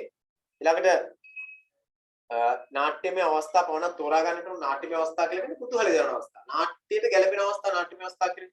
නාට්‍යෝචිත අවස්ථා කියලා කියන්නේ වැඩක් නැති කිසි නිකන් යාළුන් හැලි වැඩක් නැහැ. නාට්‍යවිත අවස්ථාව විතරයි ගන්නට ඕන. නාට්‍යමය අවස්ථාව විතරයි. ප්‍රාණවත් දෙබස් නාට්‍ය සඳහා තෝරාගත්තොත් නිකන් ඔහි කිසිම තේරෙන්නේ නැති ලේඛනයේ නෙමෙයි තෝරගන්නේ භාෂාව විදිහට. ලේඛන භාෂාව නෙමෙයි. ඒකද අපි තෝරගන්නේ මොකද්ද? කතන විවහාරක සමග දැන් ඔයගොල්ලෝ දැක්ක මේ පාඩමේ තරස්ස නාට්‍යයේදී අර නුවර කලාවේ ජනවහරණි තෝරගත්තේ. දැන් ඔයගොල්ලෝගේ පැත්තේ භාවිතා කරන චරිත නම් මේකේ රඟ දක්වන්න ඔයගොල්ලෝ භාවිතා කරන ඔයගොල්ලෝගේ පැත්තේ චරිත. ඒ චරිතවල ඔයගොල්ලෝගේ පැත්තේ විවහාර කරන වචන නේද? දැන් අපි તો මාතර පැත්තට ගියොත් එහෙම ඔහේ නේද? ඔහේ කියලා වගේ වචන භාවිතා කරනෝනේ. ඒවා මේ පැත්තේ භාවිතා කරන. ඒවා භාවිතා කරන්න පුළුවන්. දැන් අපි පැත්තේ දැන් ගාල මේ දකුණු භාෂාවක් වැඩිපුර භාවිතා කරන වචන කී පැත්ත නේද? වැට්ටා, කෑවා, දෑවා, වැද්දා නේද? සමහර දේවල් භාවිතා කරන්න ඒවා තියෙනවා. ඒ වගේම භාවිතා කරනවා. අපේ කියලා එක අපිට අනන්තතාවයක් තියෙනවා. හැබැයි මතක තියාගන්න මේකෙදී කතන විවහාරයේ අර්ථ සම්භාෂාව තමයි භාවිත කරන්නට ඕන. හරිද? ප්‍රාණවත් දෙබස් කියන එකෙන් පස්සේ දෙබස් උචිත පරිදි කෙටි වීම නාට්‍ය ප්‍රාණවත් බව ආරක්ෂාවට තික දෙබස් තිබ්බොත් ඒ නාට්‍ය පාඩ. එක්කෙනෙකුට දිග දෙබස් ඊළාට සමහරුන්ට එක දිගට දෙබස් තියෙනවා නාට්‍ය පාඩ. ඒවා අනුගමනය කරන්න කියලා මේ කියන්නේ. හරිද? නාට්‍ය භාෂා නොලියන්ගේ අංග චල ඇඳුම් පැළඳුම් හා විද්‍යා සැලසිලි යෝග්‍ය පරිදි යොදාගත හැකි වේ. ඒවත් තීරණය කරනවා. ඒවා කවුද තීරණය කරන්නේ? නාට්‍ය විද රචනා කරන කෙනයි අධ්‍යක්ෂකයා දෙන්නටම තීරණය කරන්න පුළුවන් මොනවද භාවිතා කරන්න කියලා. හරිද? හරි. දැන් මේ ඔබ දන්නා ජනකතාවක් විතර නාට්‍ය විද රචනා කරන්න ඒ සඳහා 6-7 දෙනෙකු උගත් ජනකතාවද යොදා ගන්න පුළුවන්. ඔබට 6-7 කියන ජනකතාව දෙක මතකයිනේ? මතකද 6-7 කියන ජනකතාව? 6 කියන ජනකතාව මොකද්ද? පළවෙනි පාඩමේ නරිනයිද රැවටිච්චි නරිනයිද රැවටිච්චි නේ දෙක අදහසක් විතර තියෙන නරිනයිද රැවටිච්චි ගෙටලාලේ එල්ලිච්චි කියන එහෙම පාඩේකුත් තිබ්බ මතකයි නේද? 7 වෙනි පාඩමේදී 7 වසරේදී ජනකතාව ගොවිබිරියගේ නුවණ දැන් 8 වසරේ ගත්ත ජනකතාව මොකද්ද? එතන මම යෝජනා කරන ඔයගොල්ලෝ මෙහෙම එකක්. ඔයගොල්ලෝ මෙන්න මේ ජනකතා තුනෙන් එකක් හරි පෙළපොතේ තියෙන අර කවි වලින් එන එකක් හරි ඒ හතරෙන් එකක් පිටපතක් විතර රචනා කරනවා. හතරෙන් මොකක් හරි එකක් ඔයගොල්ලෝ වඩාත් මාසික නාට්‍ය පිටපතක් බඩපත් කරන්න මේක භාවිත කරනවා. හරිද? නාට්‍ය පිටපතක් බඩපත් කරනවා. ඒ තමයි කරන්නේ. හරි. එතකොට අපි ගත්තොත් එහෙම දැන් අපි 17 වෙනි පාඩමේ නිබන්ධනයේ තව එකම එක කොටසයි තියෙන සම්පූර්ණ කරගන්න. ඒක අපි ඊළඟ දවසේ අවසන් කරනවා. 10 පාඩම අවසන්. 18 වෙනි පාඩමට අපිට නැහැ මේ 18 වෙනි පාඩමට අපිට නැහැ නිබන්ධනයක්. හේතුව තමයි අපි 18 වෙනි පාඩම නිබන්ධනයක් තුළ යම් ප්‍රමාණාත්මක සාකච්ඡා කිරීමක් 13 වෙනි පාඩමට 13 වෙනි පාඩම දෙවෙනි කොටසෙන් සාකච්ඡා කරලා තින්නේ. සායකට වැඩි ඉඩක් ලබා දෙන්නේ නැහැ. ඒකෝර අපි 18 වෙනි පාඩම සාකච්ඡා කරන ටිකක් තියෙනවා. ව්‍යාකරණ ටිකක් අපි කතා කරනවා. අතහැරලා යන්නේ ව්‍යාකරණ කොටසක් තියෙනවා කතා කරන 18 වෙනි පාඩමේ වාක්‍යයේ දෙවෙනි කොටසට දාලව. ඒතර මේක අපි ඊළඟ දවස් සාකච්ඡා කරනවා මේ පාඩම. ඊළඟ දවස් සාකච්ඡා කරනවා මේ පාඩම. නිසා මේ පාඩම ඊළඟ දවස් සූදානම් වෙන්න අපි ඒක කතා කරමු 18 වෙනි පාඩමට දාලව. ඒක අපේ පාඩම මේකේ ව්‍යාකරණ යටතේ අපි මේක සාකච්ඡා කරමු ඊළඟ දවස් 18. හරිද? 18 වෙනි පාඩම. හරි අපිට පුළුවන් අද පන්ති අවසන් කරන්න මේ මොනවා හරි ගැටලු තියෙනවා අහන්න පුළුවන් ඒ අතරේ. ගෙදර දුන්න වැට් ටිකක් ගාලා මතක් කරන්න. මොනවද දුන්නේ? 21 වෙනි පාඩමේ කවිය. නිබන්ධනයේ වැට් ටික සම්පූර්ණයෙන් අවසන් කරන්න. ඉතින් දැන් මොකක්වත් ඉස්සෙන් තියන්න එපා. සියල්ල අවසන් කරන්න 17 වෙනි පාඩමේ නිබන්ධන. ඊළඟට නාට්‍ය පිටපතක් කරන්න. නාට්‍ය පිටපත රචනා කරන්න. ඒක මේ මාසයේ පුරාවටම ඔයගොල්ලෝ අවස්ථාව තියෙනවා. මේ මාසය ඇතුළත රචනා කරන්න පුළුවන්. අපි ලබන සති 18 වෙනි පාඩම කතා කරනවා. මට ඉක්මන් කරලා දැන් අපිට තියෙන තව 18 වෙනි පාඩම අපි කතා කරනවා ලබන සතියේ. ඒතකොට 17ක් අවසන් 18 19 20 21 22 23 පාඩම් 6ක් තියෙනවා. 6න් දැන් අපි 21 වෙනි පාඩම සාකච්ඡා කරමින් යන්නේ. 21 වෙනි පාඩම සාකච්ඡා කරමින් යන්නේ. ඒ නිසා ඒක අපි පාඩමක් විතර ඉතිරි කරගත් සම්පූර්ණ කතා නොකර පාඩම් විදිහට ගන්න නැහැ. කොටසින් කොටස දවස් ටික කතා කරනවා. ලබන සතිය අපි 18 වෙනි පාඩම අවසන් කරා. අපිට 19 තියෙනවා 20 තියෙනවා 22 23 කියන පාඩම් හතර තමයි ඉතිරිලා තියෙන්නේ. මේ මාස දෙක තුල අවසන් කරගන්න. හරිද? නිසා අපිට වැඩි ටික අවසන් කරගන්න පුළුවන් පිළිවෙලට මම කැමති තාම ඉක්මනින් පොඩි වෙලාවක් අරගෙන ඉවරලා ඔයගොල්ලෝගේ පාඩම් දැන් අපි සාකච්ඡා කරපු පාඩම් ටිකට අවධානය යොමු කරන්න. දැන් මම මේ මාස දෙකේ ලබන සතියේ ඉඳලා මම මට ඔයගොල්ලන්ට වැඩක් දෙන්න තියෙනවා ඒක අමතක වුණා. මේ පොඩි අභ්‍යාසයක් තියෙනවා කරන්නේ. රචනා මාතෘකාව දෙන්න. රචනා මාතෘකාව දෙන්න සූදානම් වෙන්න. රචනා මාතෘකාව විනාඩියක් දෙන්න. රචනා මාතෘකාව දෙන්න ඕන.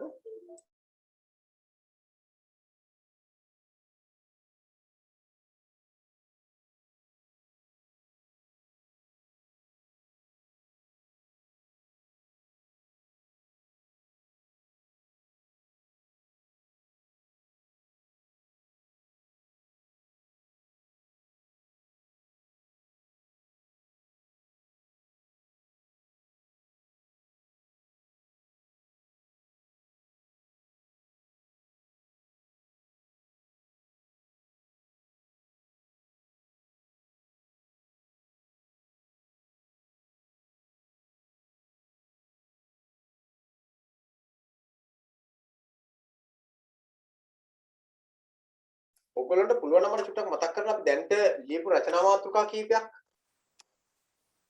කෘෂි කර්මාන්තයේ නොට පෝෂණය කරමු. කෘෂි කර්මාන්තයක ලිව්වා. ජලය ලිව්වනේ අපි නේද? නෑ සර්. ජලය ලිව්වනේ අපි. පරිසරය ගැන පරිසරය ලිව්වා. තව මාර්ග අනුතුරු ගැන ලිව්වා. මාර්ග අනුතුරු ගැන ලිව්වා. එච්චරයිද ලිව්වේ? ඔව් සර්. මාරු කැඳවුම් මාරු කැඳවුම් අනුතුරු ලිව්වා.